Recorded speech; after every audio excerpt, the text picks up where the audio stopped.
চলুন শুনে আসি আমাদের আজকের প্রথম ঘটনা। আসসালামু আলাইকুম প্রিয় রাসেল ভাই, আশা করি ভালোই আছেন আর আপনি সর্বদা আল্লাহর রহমতে ভালোর দলেই থাকেন। আমি জোবায়েত হুসাইন ইতালির মিলান সিটি থেকে লিখছি। আমি এখানে একটি মিনি মার্কেট চালাই। কর্ম সুবাদে আমার মিনি মার্কেটটি যে অ্যাপার্টমেন্টে রয়েছে তার ওপরে লোকদের সাথে স্বাভাবিকভাবেই বেশ ভালো রিলেশন। আমি সরাসরি ঘটনায় চলে যাচ্ছি। আমাদের মিনি মার্কেটের ওপর তলায় আমার এক ক্লায়েন্ট রয়েছে, যিনি একটা অন্য দেশের নাগরিক, ইকুয়েডরের নাগরিক, এবং তার নাম জুলিও। এমনিতে ও রাতে জব করত জানতাম, তবে কোথায় কি জব করত অত বিস্তারিত জানতাম না। ওর ডিউটি ছিল খুবই দীর্ঘ, প্রতিদিন সন্ধ্যা 7টা থেকে কিংবা 8টায় যেত আর ফিরত পরের দিন দুপুর 12টায় কিংবা 1টায়। ও কাজে যাবার সময় আমার মিনি মার্কেট থেকে কোমল পানীয়, জুস কিংবা অন্য সফট ড্রিঙ্কস কিনে নিয়ে যেত। গত সপ্তাহে একদিন কাজ থেকে ফিরে জুস কিনে বাসায় ফেরার সময় ওর সাথে থাকা ব্যাগটি আমার ক্যাশের সামনে ফুল করে রেখে যায়। পরবর্তীতে আমি ব্যাগটি পেয়ে একপাশে রেখে দিই। আমি ভেবেছি হয়তো অন্য কেউ রেখে গেছে, পরে হয়তো নিতে আসবে। তবে ব্যাগটি পাশে রাখার সময় আমি ব্যাগটি একবার খুলে দেখি এর মধ্যে কি আছে, কোনো আইডেন্টিফিকেশন বা আইডেন্টিফাই করার মতো কোনো কিছু আছে কিনা, বা অবৈধ কিছু কেউ রেখে গেল কিনা। এসব ভেবে খুলে দেখি জামা কাপড় আর একটা তসবির মতো, ঠিক তসবি না, হিন্দুদের পৈতার মতো ক্রস চিহ্নের লোহার একটা বস্তু। আমি ভাবলাম হয়তো হবে কোনো খ্রিস্টান ধর্মের অনুসারী, হয়তো সে এগুলো দিয়ে তার ধর্মের চর্চা করে। ঠিক 2 দিন পর ওই ইকুয়েডরের লোকটি সকালে আমার দোকানে আসে কিছু কেনার জন্য। তখন আমার ক্যাশের পেছনে ব্যাগটি দেখতে পেয়ে বলে যে ব্যাগটি আমি এখান থেকে এখানে ফেলে গেছি, অথচ বাসায় খুঁজে অস্থির, গতকাল কাজেও যেতে পারিনি এর জন্য। আমি বললাম, ব্যাগ ছাড়া কাজে যেতে সমস্যা কি? আর আমি ব্যাগটি খুলে চেক করেছি যে কার বা কি কে রেখে গেছে। আমি তো দেখলাম জামা কাপড়, কস টাইপের কিছু। ও তখন ব্যাগটা হাতে নিয়ে আমার সামনে আবার খুলে 2-3টা জিনিস বের করলো। কস ছাড়াও আরো মালা ধাঁচের কিছু আছে, বলে যে এগুলো ছাড়া কাজে যাওয়া যায় না। আমি শুনে কিছুটা অবাক হলাম আর দুষ্টামি করে বললাম যে তুমি কি জাদু টোনা করো নাকি? ও হেসে বলল, না, জাদু টোনা করার সামর্থ্য আমার নেই। আমি যেই হাসপাতালে জব করি ওখানে রাতের ডিউটিতে সমস্যা হয়, তাই সেফটির জন্য এইগুলো রাখি। আমি শুনে কিছুটা অবাক হলাম, আবার আগ্রহ বাড়ল শোনার। মনে মনে আপনাদের ধৌতের কথা মনে পড়ল। আমি প্রায়, আপনি বলে থাকেন আমাদের আশেপাশে যাদের অভিজ্ঞতা আছে এইসব ভৌতিক ঘটনার, সেগুলো আপনাদের সাথে শেয়ার করতে। ঠিক তেমনি আমি ওকে খুব করে অনুরোধ করলাম শোনানোর জন্য। ও প্রথমে বলে যে প্রাইভেসির জন্য এসব ঘটনা বাইরে বলা নিষেধ। ওদের যে ডিরেক্টর তিনি এগুলো বাইরে প্রকাশ করতে বারণ করেছেন। আমিও নাছোড়বান্দা, খুব খুব করে অনুরোধ করায় ভালো সম্পর্ক থাকার কারণে আমাকে বলতে রাজি হলো। আমি মূল ঘটনায় যাচ্ছি। এটি মিলানের বেরগামো শহরের একটি হাসপাতাল। আপনি স্থানটি উল্লেখ করবেন না অনুগ্রহ করে। আমি করে ফেলেছি কারণ আপনি আগে লিখেছেন, এই কথাটা আগে লিখতে হবে যে এটা উল্লেখ করা যাবে না, তাহলে পরের অংশটুকু উল্লেখ করতে হবে। ওর ভাষ্য মতে ওই হাসপাতালে সাধারণত যারা কোমায় চলে যায় কিংবা মৃত্যুর দিনক্ষণ সন্নিকটে এসেছে, অর্থাৎ যারা ডাক্তারের চিকিৎসায় নিয়ন্ত্রণের বাইরে চলে যায়, তাদের জন্যই ব্যবস্থা। জুলিও আমায় বলল যে প্রথম প্রথম বেশ কিছুদিন কাজ খুঁজেছি, কিন্তু আমার জন্য দুষ্কর হয়ে যায়। প্রায় দীর্ঘ 7-8 মাস পর 2017 ফেব্রুয়ারির দিকে হাসপাতালে একটা জব পেয়ে আমি বেশ আনন্দিত ছিলাম। আমার কাজ ছিল রোগীদের রুমে গিয়ে চেক করা, ময়লা আবর্জনা পরিষ্কার, কোনো রোগী মারা গেলে তাকে ডোম ঘরে নিয়ে যাওয়া। আমি শুনেছিলাম যে আমার স্থানে যে কাজ করত তাকে বহিষ্কার করা হয়েছে, তবে কি কারণে হয়েছে জানতাম না। চাকরির প্রথম 2 সপ্তাহ আমার দিনের ডিউটি ছিল, 3য় সপ্তাহ থেকে আমার রাতে ডিউটি পড়ে। আমার এক কলিগ রাতে আমায় বলল যে রাত 1টার পর একটু সতর্ক থাকতে এবং এক কলিগ আরেক কলিগের নজরের আওতায় থাকতে। আমি শুনে ভাবলাম হয়তো কাজে কেউ ফাঁকি দেয় কিনা সেটা নিয়ন্ত্রণ করার জন্য এই ব্যবস্থা। আমি মনে মনে ভাবলাম আমার যে কাজ সে আমি কেউ দেখলেও করবে, আবার না দেখলেও করব। আর হাসপাতালে তো সিসি ক্যামেরা আছেই, তাই অনর্থক কোনো নজরের বিষয়টাকে আমি কেয়ার করলাম না। আমি রুম ক্লিন করে এগোচ্ছি। এমন সময় আমাদের ঝাড়ু বালতি যেখানে রাখি, মনে হলো কালো জামা পরা একটা মানুষ ঢুকলো সেখানে। আমি সোজা গিয়ে ডানে মুখ ঘোরানোর সময় মনে হলো যে কেউ ঢুকেছে। আমাদের স্টাফ সকলেই আকাশি রঙের পোশাক পরা। আমি ভাবলাম যে আবছা আলোতে রাতে আকাশি রঙের পোশাক আমার কাছে কালো লেগেছে, তাই অতটা চিন্তিত ছিলাম না। আমি বাকি কাজ করতে করতে ওই রুমে প্রবেশ করলাম। হয়তো আমার ধারণা ছিল আমার কোনো কলিগকে দেখতে পাবো। আমি দরজা খুলে লাইট সুইচ টিপলাম, কিন্তু আলো জ্বলে না। কিন্তু করিডোরের আলোতে কিছুটা দেখা যায় ভেতরে, অনুমান করার মতো আলো। আমি বালতিগুলো ভরে রাখতে আমার কাছে ভীষণ এক ঠান্ডা অনুভব হলো। আমি ভাবলাম হয়তো যে কোনো বাতাস প্রবেশ করলো, কিন্তু ঠান্ডায় আমার নাক মুখ কাঁপুনি দিয়ে আমার শরীরে অন্যরকম অনুভূতি, যেটা বোঝাতে পারবো না। আমি কিছুক্ষণ স্থির হয়ে দাঁড়িয়েছিলাম আর ভাবছিলাম যে এটা স্বাভাবিক কোনো বাতাস না। আমার তখন স্পষ্ট মনে আছে যে আমার ঠিক পেছনে দরজা, যেখান দিয়ে করিডোরের আলো আসছিল, কিন্তু ফিল হচ্ছিল যেন রুমে কোনো দরজা নেই। আমি যেদিকেই ঘুরি হাত দিলে কেবল দেয়াল স্পর্শ লাগে, আর দরজা ঠিক আমার পেছনে।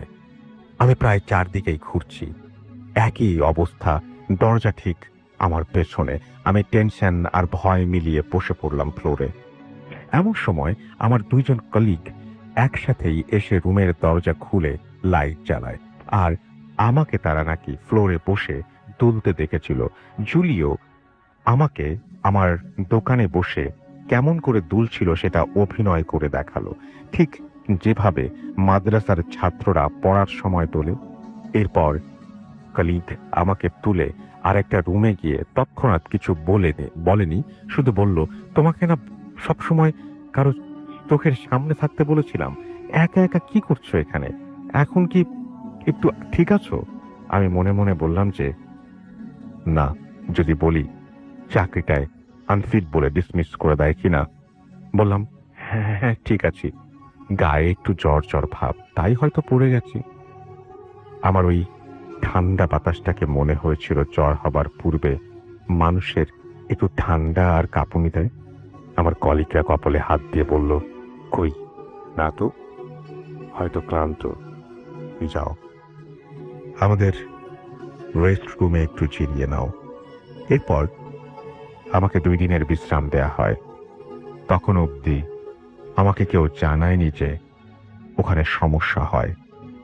2 দিন পর যখন আবার ওখানে যাই, আমি দিনের বেলা বাসা থেকে ঘুমিয়ে সুন্দর প্রিপারেশন নিয়ে গিয়েছি যে নতুন জব যদি সমস্যা হয়।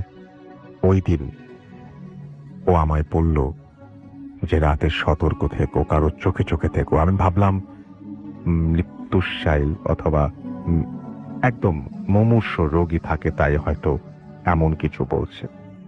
কখন কোন বেডে ইমার্জেন্সি দরকার পড়ে, তাই হয়তো এই ব্যবস্থা। আমি হয়তো নিজের কাজ স্বাধীনভাবে করার চেষ্টা করতাম, যে দায়িত্ব তা পুরো করা রিল্যাক্স মোডে। ওই দিন তেমন কিছু ঘটল না। ঘটনা ঘটল এর ঠিক 2 দিন পর।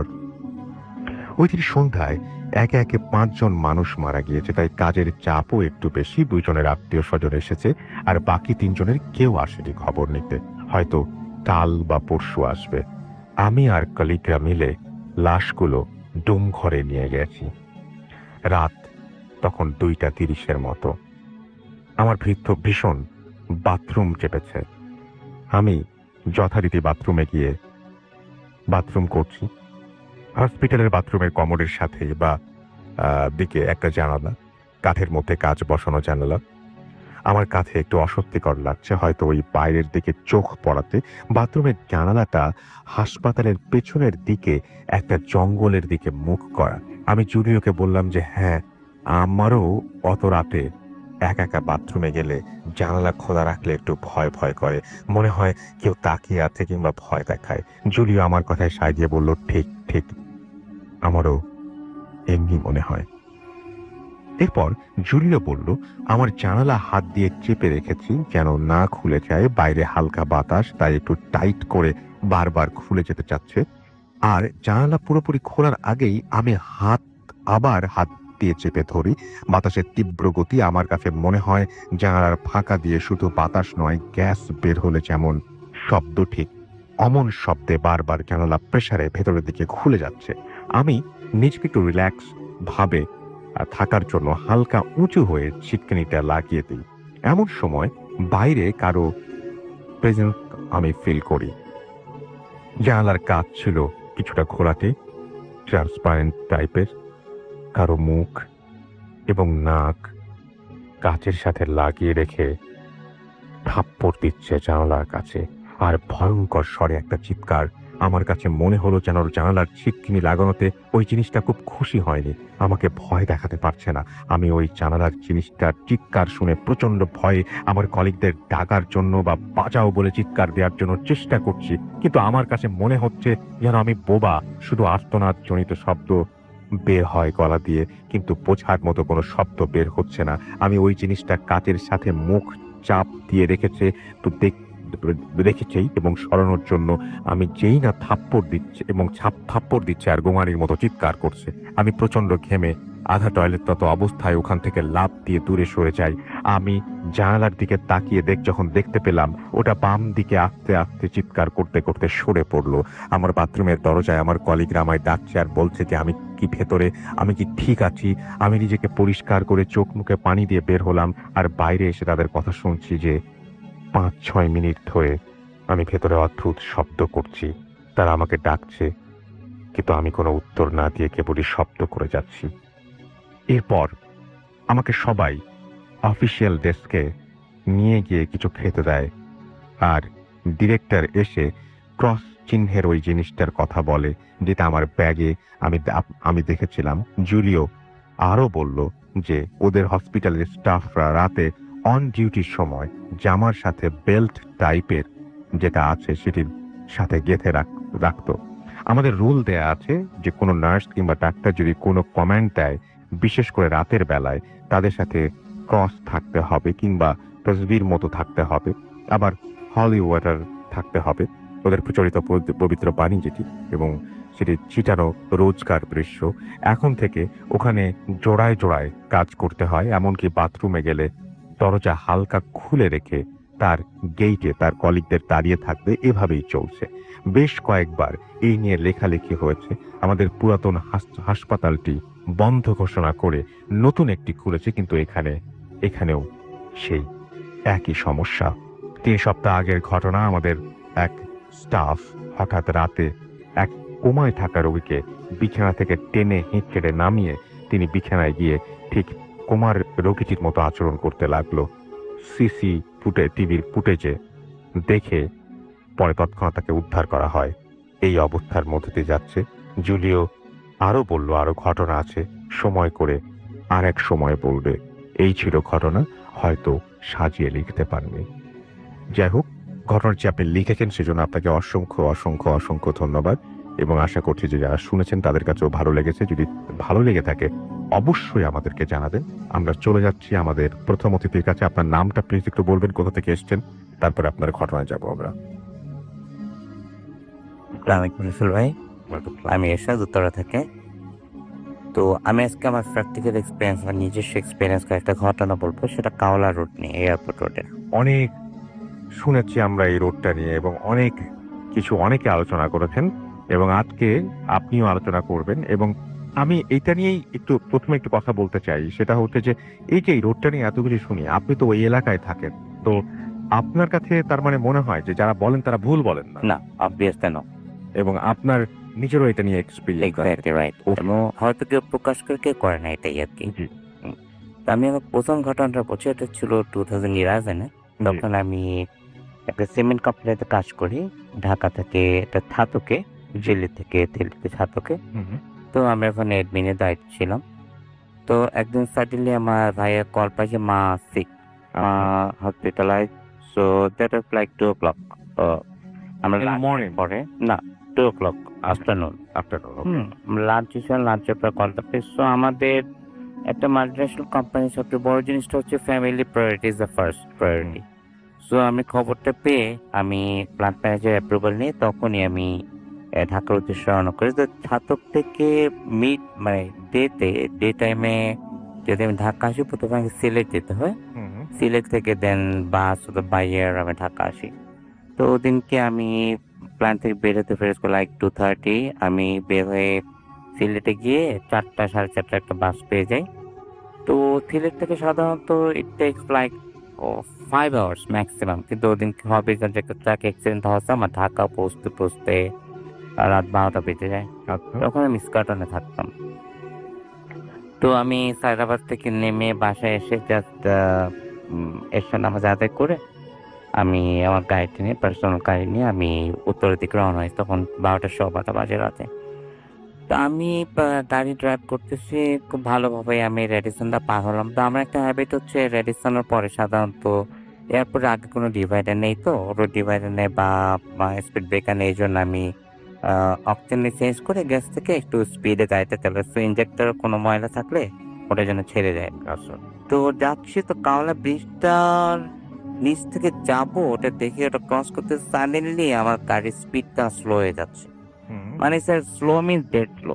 আচ্ছা। আমি সাথে অনেকক্ষণ অনেক কিছু চিন্তা করলাম। The way I maintain my car hmm. It's not possible at all. আরো অকটেনে দেয়া। তো আমি মানে দেখতেছিলাম যে কি হচ্ছে। আমি আমি এক্সেলারেটর আরো বেশি করে চেপেতেছি, না কিছুতে কিছু হচ্ছে না। হুম। আমার আরেকটা হ্যাবিট হচ্ছে আমি সাইড মিররে মানে গাড়ি চালাই সাইড মিরর দেখে। কখন রিয়েলি আমি রিয়ার ভিউ মিররে তাকাই। আচ্ছা। তো সাডেনলি আমার চোখটা চলে গেছে রিয়ার ভিউ মিররে।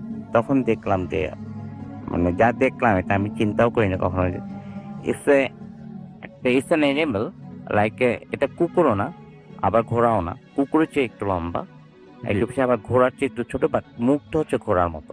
আচ্ছা। এটা আমার গাড়ির পিছনে দৌড়াচ্ছে আর ধরা অবস্থা গাড়িটা।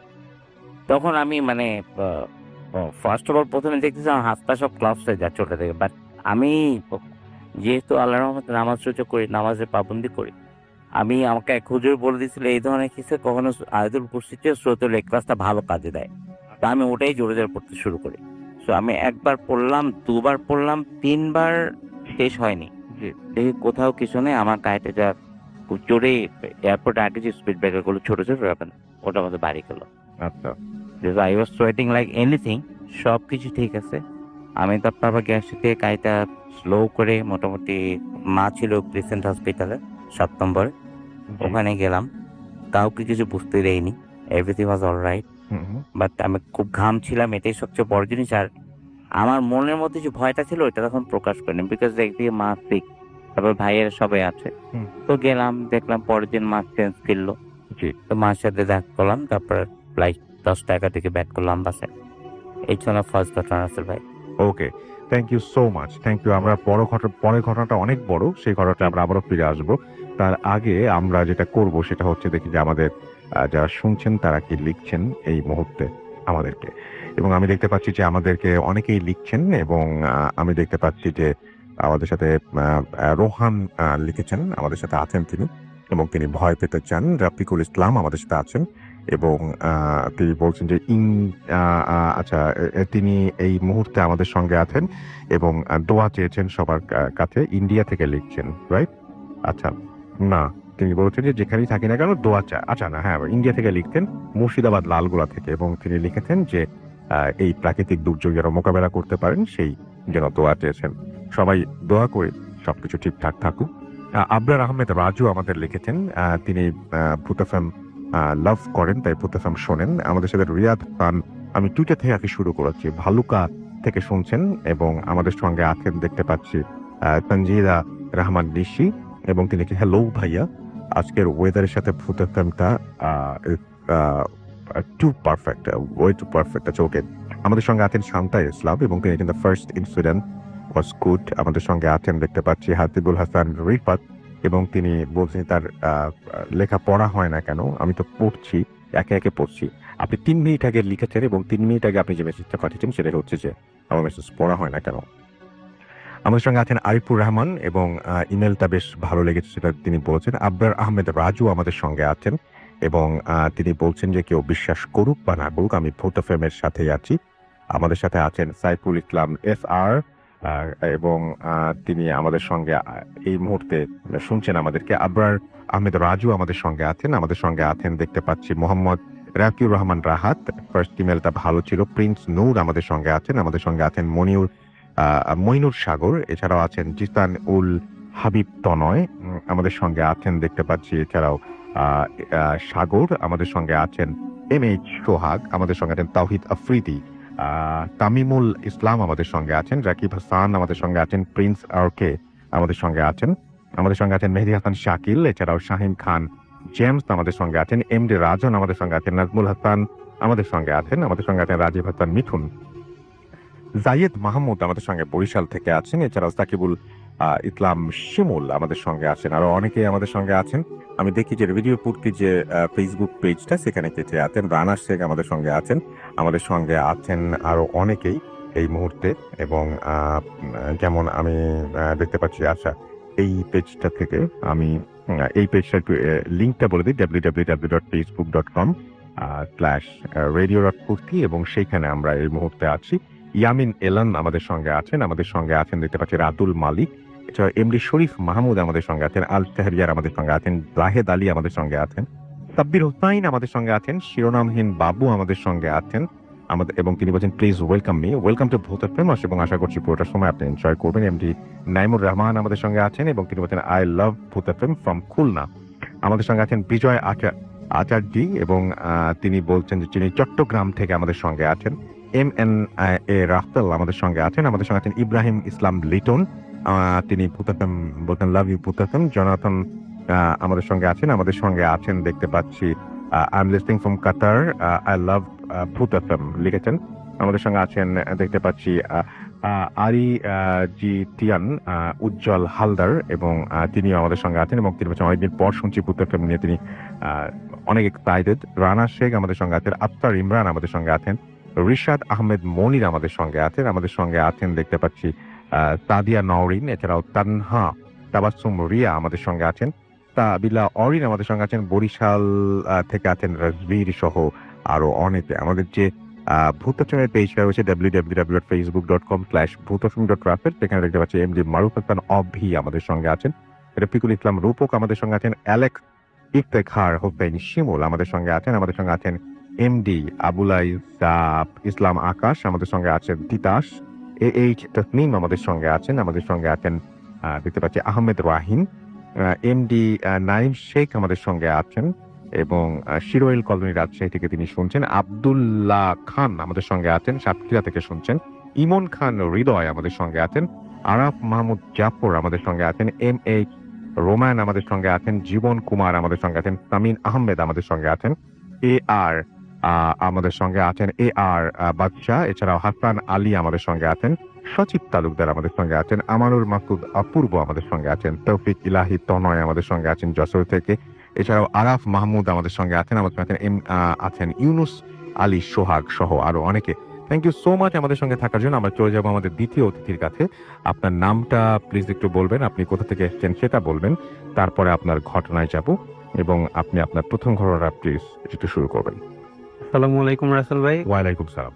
আমি মাহমুদ হাসান মুন্না, আমি এসেছি বরিশাল থেকে। জি বলুন আপনার ঘটনা। তো রাসেল ভাই প্রথমেই বলতে চাই, আমি আজকে প্রথম যে ঘটনাটা বলবো সেটা আমার দাদার কাছ থেকে শোনা। আমার দাদা গত ডিসেম্বর মাসের 23 তারিখে মারা গেছে। সবাই আমার দাদার জন্য দোয়া করবে। তো আমার দাদারা ছিলেন 2 ভাই। তো দাদাদের যে পুরানো বাড়ি সেটা ছিল আমাদের যে বর্তমান যে এলাকা চন্দ্রমোহন তার পাশে একটা গ্রামে চরদারিয়াল নাম। জি। তো ওইখান থেকে দাদারা চন্দ্রমোহন আইসা একটা বাড়ি করে। তো দাদারা দুই ভাই বাড়ি করার পরে ওই বাড়িতে থাকতো, নতুন বাড়িতে থাকতো দাদারা দুই ভাই, আর আমার যে বড় দাদি ছিলেন উনি আর ওনার আম্মা।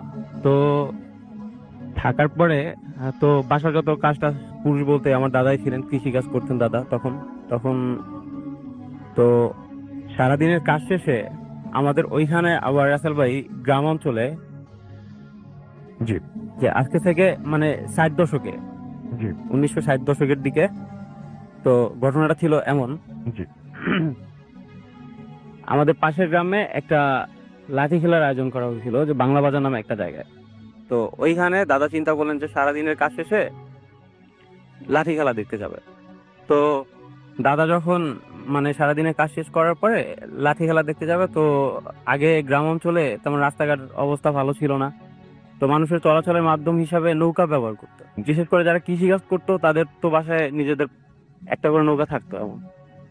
তো দাদা সারাদিনের কাজ শেষে নৌকা নিয়ে ওই পাশের গ্রামে, যে যেখানে লাঠি খেলা হচ্ছে ওইখানে চলে যায়। তো উনি সন্ধ্যার পরে ওনার কাজ শেষে লাঠি খেলা দেখতে যায়। তো লাঠি খেলা শেষে যখন বাসায় আসতেছিল তখন আনুমানিক রাত, উনি আমার যেটা বলছেন 10টা থেকে কি 11টা হবে এরকম একটা মাঝামাঝি সময়। তো উনি আসতেছেন নৌকা দিয়ে, আসতে আসতে একা আসতেছেন রাত্রেবেলা।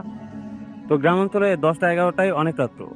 তো উনি যখন খালের একটা পাড় দিয়ে আসতেছিলেন, তো খালটা ছিল বিলের সাথে মানে অ্যাডজাস্ট করা। তো ওই সময়টা ছিল বর্ষাকাল, পানিতে পুরা ভরা ছিল। তো উনি খালের পাড় দিয়ে যখন আসতেছিলেন, কিছু দূর যাওয়ার পরে উনি দূরে একটা আলো দেখতে পায়। তো যখন আলোটা দেখতে পায়, তো উনি নৌকা চালাচ্ছেন, চালায় যখন আলোটার কাছাকাছি চলে আসে, তো দেখে যে ওইখানে একটা ঘাট ছিল, ওই ঘাটের পাড়ে একটা মহিলা দাঁড়ানো। তো ওনারে মহিলা হাত দিয়ে ইশারা করতেছে নৌকাটা থামানোর জন্য। তো উনি নৌকাটা থামায়। থামানোর পরে উনি যেটা দেখছে, তো ওই যে মহিলা ওনারও চিনে, আমাদের এলাকার এক লোক, ওনার নাম ছিলেন জব্বার, ওনার আম্মা। জি।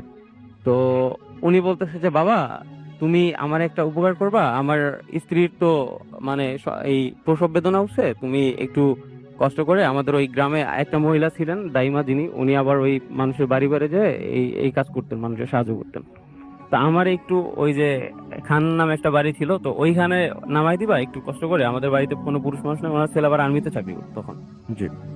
তো উনি অত কিছু ভাবে নাই, তখন উনি চিন্তা করলো যে মানুষের সাহায্য করি। তো উনি উঠাইছে, উঠানোর পরে উনি নৌকা চালাচ্ছে। তো তখন রাসেল ভাই ওই সময়টা ছিল ভাটা ভাটা চলতেছিল তখন। তো উনি পিছনে ফিরে দাঁড় বাইতেছিল নৌকার। তো ওইটা পাওয়ার পরে কিছু দূর যাওয়ার পরে আমার দাদা আবার কি করতেন, স্মোক করতেন। তো উনি চিন্তা করলো যে এখন একটা সিগারেট ধরাই, যেহেতু একটু ঠান্ডা ঠান্ডা লাগতেছে। তো উনি সিগারেট ধরানোর জন্য, সিগারেটটা ছিল আবার পিছনে, উনি সেটা নেওয়ার জন্য একটু পিছনে তাকায়। তো রাসেল ভাই তাকানোর পরে উনি যে ফার্স্ট যেটা দেখে, তো সেটা হলো গিয়া ওই যে মহিলার হাতে একটা কুপি টাইপের একটা দেখছিল প্রথম। তো আসলে এটা কুপিও না, এটা কিসের আলো উনি ওইটা আজকে পর্যন্ত আমার যখন বলছে তখনও মানে ওটা জানতে পারেন ওটা কিসের আলো ছিল। জি। তা আরেকটা জিনিস লক্ষ্য করে রাসেল ভাই, ওই মহিলার হাতে নাকি একটা ব্যাগ ছিল, যেটা উনি আন্ধারে দেখতে পারে নাই, অন্ধকারের মধ্যে। তো উনি দেখতেছে যে ওই মহিলা ওই পুটলি থেকে কিছু একটা বের করে, লাইক মানুষের কাটা হাত, উনি নিচের দিকে তাকায় ওইটা চাবায় চাবায় খাচ্ছে। তো রাসেল ভাই এটা দেখার পরে দাদা মানে খুব বেশি ভয় পায়। তো হঠাৎ করে ওই মহিলা মানে টের পেয়ে গেছে, ওনার দিকে তাকাইছে। তাকানোর পরে দাদা আল্লাহর নাম নিতেছিল তখন। তো ওনার টার্গেট ছিল একটাই, নৌকাটা কোনো একটা ভাবে খালের সাইড করে উনি লাফ দিবে ওইখান থেকে, নৌকা থেকে। তো উনি কোনোভাবে নৌকাটা সাইড করে খাল থেকে লাফ দেয়। তো লাফ দেওয়ার পরে উনি দৌড় দেওয়ার চেষ্টা করে। তো উনি দৌড় দিয়ে কিছু দূর যায় সামনে, ওনার কাছে মনে হইতেছিল যে উনি যতই যাচ্ছে মানে ওনার পা হাত পা সব অবশ্যই আসতেছে, হাত পা চলতেছে না ওনার। আচ্ছা। কিছু দূর যাওয়ার পরে উনি দেখতেছে যে ওই মহিলা ওনারে হাত দিয়ে ইশারা করে ডাকতেছে। তো উনি অনেক কষ্ট করে আল্লাহর নাম নিতে নিতে মানে দৌড়ে কিছু দূর যায়। তো যাওয়ার পরে ওই আগে মানে বাড়িঘর ছিল একটু দূরে দূরে, তো উনি একটা বাড়ির কাছাকাছি চলে আসে। তো চলে আসার পরে ওই বাড়ির সামনে ছিল একটা তাল গাছ। তো উনি দেখতেছে যে তাল গাছ থেকে ধাপ করে একটা শব্দ হয়েছে। শব্দ হওয়ার পরে উনি দেখতেছে যে ওনার কিছু দূর সামনে একটা লোক, জুব্বা পরিহিত একটা লোক, দুই পা মেলে উনি দাঁড়ায় আছে ওনার সামনে। আর পিছন থেকে যে ওই মহিলা, উনি লাফায় লাফায় রাসেল ভাই ওনার সামনে আসতেছে। তো উনি এটা দেখার পরে ওই মহিলাটা যখন লাফায় লাফায় সামনে আসতেছিল, তো ওনার দিকে একটা বৃত্তির একটা হাসি দিতেছিল তখন। তো হাসিটা দিয়ে যখন ওনার সামনে চলে আসে, তখন আমার দাদা নিজের ঠিক রাখতে পারেনি, তখন উনি সেন্সলেস হয়ে পড়ে ওইখানেই। তো পরের দিন সকালে রাসেল ভাই ওই যে খালে যারা মাছ ধরতেন, জাল পাতা ছিল, জাল দিয়ে মাছ ধরতেন বর্ষাকালে। তো এক লোক এরকম সকালবেলা যে ওনারা জাল উঠানোর জন্য আসে, তো আসার পরে নাকি দাদার মুখ থেকে যেটা শুনছিলাম, ওনারে সেন্সলেস অবস্থায় পাইছে ওইখানে। তো পাওয়ার পরে পরের দিন দাদারে বাসায় নিয়ে আসে। তো দাদার প্রচন্ড জ্বর ছিল গায়ে। তো জ্বরটা থাকার পরে ওনার বাবা, আমার দাদার যে বাবা, তো উনি আবার মসজিদে ইমামতি করতেন, তো উনি ঝাড়ফুঁক করেন। পরে আমাদের এলাকায় স্থানীয় এক পীরের কাছে নিয়ে যায়, চন্দ্রমণির এক পীর। তো ওনার কাছে নিয়ে যাওয়ার পরে এই ঝাড়ফুঁক টুক করে, তারপরে আর ওনার সাথে কোনো সমস্যা না আসলে। এই ছিল আমার প্রথম ঘটনা। Thank you so much. আমরা আপনার ঘটনার জন্য আপনাকে ধন্যবাদ জানাই। আমরা চলে যাব আমাদের প্রথম অতিথির কাছে আরো একবার তার দ্বিতীয় ঘটনাটি শোনার জন্য। এই ঘটনাটি একটু বড় আগের তুলনায়, এবং বড় ঘটনা আপনারা সবসময় পছন্দ করেন আমি জানি। তো এই ঘটনাটি আশা করছি আপনাদের ভালো লাগবে। চলুন শুনে আসি আমাদের প্রথম অতিথির দ্বিতীয় ঘটনা। থ্যাংকস রাসেল ভাই। Hi, this is Ershad again. আর রাসেল ভাই, এটাও কাওড়া নিয়ে ঘটনা, but it took place on 2014। জি। তখন আমি সেম সিমেন্ট কোম্পানিতে কাজ করি, বাট আমি তখন প্ল্যান্ট থেকে I transfer in Dhaka field team. আমার টেরিটরি ছিল হচ্ছে আপনার সাভার থেকে আরচা পর্যন্ত, অ্যান্ড আমার ডিস্ট্রিবিউশন অফিস ছিল মানিকগঞ্জে। তো আমি করতাম কি, সকালবেলা একদম ফজরের পরে চলে যেতাম ওখানে গিয়ে, লাইক 9টার দিকে আমি আমার অফিস অ্যাটেন্ড করতাম। তারপর সারাদিনের কাজ শেষে আবার 8টা-9টা দিকে চলে আসতাম। তো একদিন আমার একটা ফ্যামিলি ফাংশন ছিল, তো আমরা বাসা আসতে আসতে লাইক 2 o'clock হয়ে গেছে, মিডনাইট। তো আমি চিন্তা করলাম যে এখন আর কি করব, কি ঘুমাবো, একসাথে আমি এখন ইয়েতে চলে যাই, মানিকগঞ্জে এখনই চলে যাই, ড্রাইভ করে যাবো, সেল ড্রাইভিং কার ড্রাইভ করে যাব। তো ওখানে গিয়ে রেস্ট নিয়ে সকালবেলা না যাব, সেইটাই আমি বেটার ফিল করলাম। দেন আই লাইক 2:30 মিডনাইট আমি স্টার্ট করলাম বাসা থেকে, তখন স্টার্টারিং থাকি। তখন ওখান থেকে আমি যাচ্ছি, তো এয়ারপোর্ট রোড হয়ে, এয়ারপোর্ট রোড গিয়ে আমি আপনাকে যেটা আগে বলেছি যে আমি রেডিসন পর থেকে অকটেন দিয়ে ওটা একটু জাস্ট একটু ফাস্ট ড্রাইভ করতাম কারটা। তো অ্যাজ ইউজুয়াল আমি ওটা করে, এখন মনে করেন যেখানে রেমেডিয়ানটা আছে হোটেল, তারপরে পিডিবির অফিসটা পার হয়ে আর একটু দূরে গেলে যখন মোটামুটি কাওড়া ব্রিজটা ভিজেরও মানে মোটামুটি একদম স্পষ্ট দেখা যায়, তা আমি খেয়াল করলাম যে একটা লোক একটু উঁচু হয়ে আস্তে আস্তে রাস্তা ক্রস করছে, মানে আপনার লেফট থেকে রাইটে যাচ্ছে। কিন্তু আমি গান শুনতেছিলাম, আবার মানিকগঞ্জে যাব, হয়তো অন্য কিছু চিন্তা করতেছিলাম। আমি যদি একটু কনসেন্ট্রেশন দিতাম ওদিকে, আপনি একটা যে খেয়াল করবেন যে ওখানে কিন্তু আপনার কোনো গ্যাপ নেই যেখান থেকে লোকটার মানে পার হয়ে ও রাস্তা দিয়ে চলে যাবে, ওইটা কিন্তু নেই, ওটা কিন্তু মানে গ্যাপ লেস একটা। তো আমি দেখলাম যে উনি পার হয়ে মানে রাস্তাটা ক্রস করতেছে। আমি করলাম কি, যেহেতু আমার গাড়ি লাইক 100-110-এ, আমি আস্তে করে একটু বাঁ দিকে স্টিয়ারিংটা কাটলাম যে বাঁ দিক দিয়ে আমি বের হয়ে যাবো। সাডেনলি ইটস লাইক মেবি আমার গাড়িটা 100-150 ইয়ার্স ওই লোকটা থেকে দূরে সে উল্টা দৌড় দিছে, জাস্ট উল্টা দৌড় দিছে। আচ্ছা। উল্টা দৌড় দিয়ে মানে তখন মানে আমি আমি তো এমনিতে আপনার বাঁদিকে ট্রেনটা কেটে বাঁদিকে ঘুরে যাই, এখন তো উল্টা দৌড় দিচ্ছে, আমার তো আপনার কিছু নেই, আমি তো ওই স্পিডে আমি আই ক্যান ব্রেক মাই কার, কারণ আমার গাড়ি উল্টে যাবে। আমি তখন ডান দিকে স্ট্যান্ডে ঘুরেছি, আর অটো স্ট্যান্ডটি জোরেই ঘুরে গেছে। আমি ওই লোকটাকে উড়াই দিয়ে চলে গেছি, উড়ে, এবং আমি আমার গাড়িটা খুব জোরে গিয়ে আমার ডিভাইডের সাথে ইয়ে করলাম। তখন ওই গাড়িটা ছিল ফান কার্গো, একটা ফান কার্গো, ওটার হ্যান্ড ব্রেকটা হচ্ছে আপনার ইয়েতে পায়ে, লেফট পায়ে, আর ব্রেকটা আছে, দুইটা একসাথে চেপে ধরছি। আমি চেপে ধরে আমার রাইট সাইডটা ফুললি ড্যামেজ হয়েছে, গাড়িতে স্টপ হয়ে গেছে। আমার কিছু হয়নি আলহামদুলিল্লাহ, আমার সিট বেল্টটা বাঁধা ছিল। আমি বসে বসে চিন্তা করতেছিলাম যে একটা তো মানে স্পট ডেড হয়ে গেল। কিন্তু ওয়ান থিং আছে ভাই, যখন ওই লোকটার উপর দিয়ে আমার গাড়িতে যায় আমি কিন্তু কিছু ফিল করি না, কিন্তু আপনার একটা চলন্ত গাড়ির মধ্যে আপনি যখন কিছু একটা আপনাকে কিছু বাধা দিবে, আপনার গাড়িটা কিন্তু একটু ফিল করবে, শেক করলো বা কিছু বাড়ি খেলা একটাই হবে। আমি কিন্তু কিছু ফিল করিনি। আমি অনেকক্ষণ বসেছিলাম গাড়ির মধ্যে, বসে চিন্তা করতে এখন কি হবে। এর মধ্যে যদি ইটস লাইক 3টা বাজে, তখন রাত 2-4 জন লোক অলরেডি একটা বাস থেমেছে, কি হয়েছে। তখন আমি ডান দিকের দরজাটা খুলতে পারতেছিলাম, বাঁ দিকে দরজা দিয়ে নামলাম। নেমে আমি তো চারিদিকে তাকাচ্ছি, রক্ত বা মানে ব্লাড বা লোকের বডিটা কিন্তু কিছুই দেখতে পাচ্ছি না। Nothing is that, everything clear.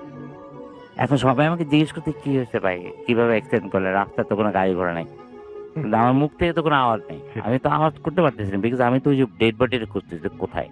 এখানে ক্লেম করে ফেলেছেন আপনার ভালো লাগছে না এই কারণে Exactly no, কারণ অপরাধ বোধ জানি যে করছেন আপনি গাড়িটা ভেঙে ফেলবে, হ্যাঁ। এমনিতে ড্রাইভার তো আমাকে মাইর দিবে, এটা তো আমি কনফার্ম। জি কিন্তু মানে লাকিলি আর আনফরচুনেটলি আর ফরচুনেটলি আমি বুঝতে পারলাম না আসলে এটা লাইক ফেক একটা জিনিস। এবং আমার মনে হয় রাসেল ভাই, যে অনেকে বলে যে কেন অ্যাক্সিডেন্টটা হয় ওখানে, this the one reason I found it out in my life, যে দিস ইজ দ্য রিজন। অনেকে বলে, অনেকে বলে না।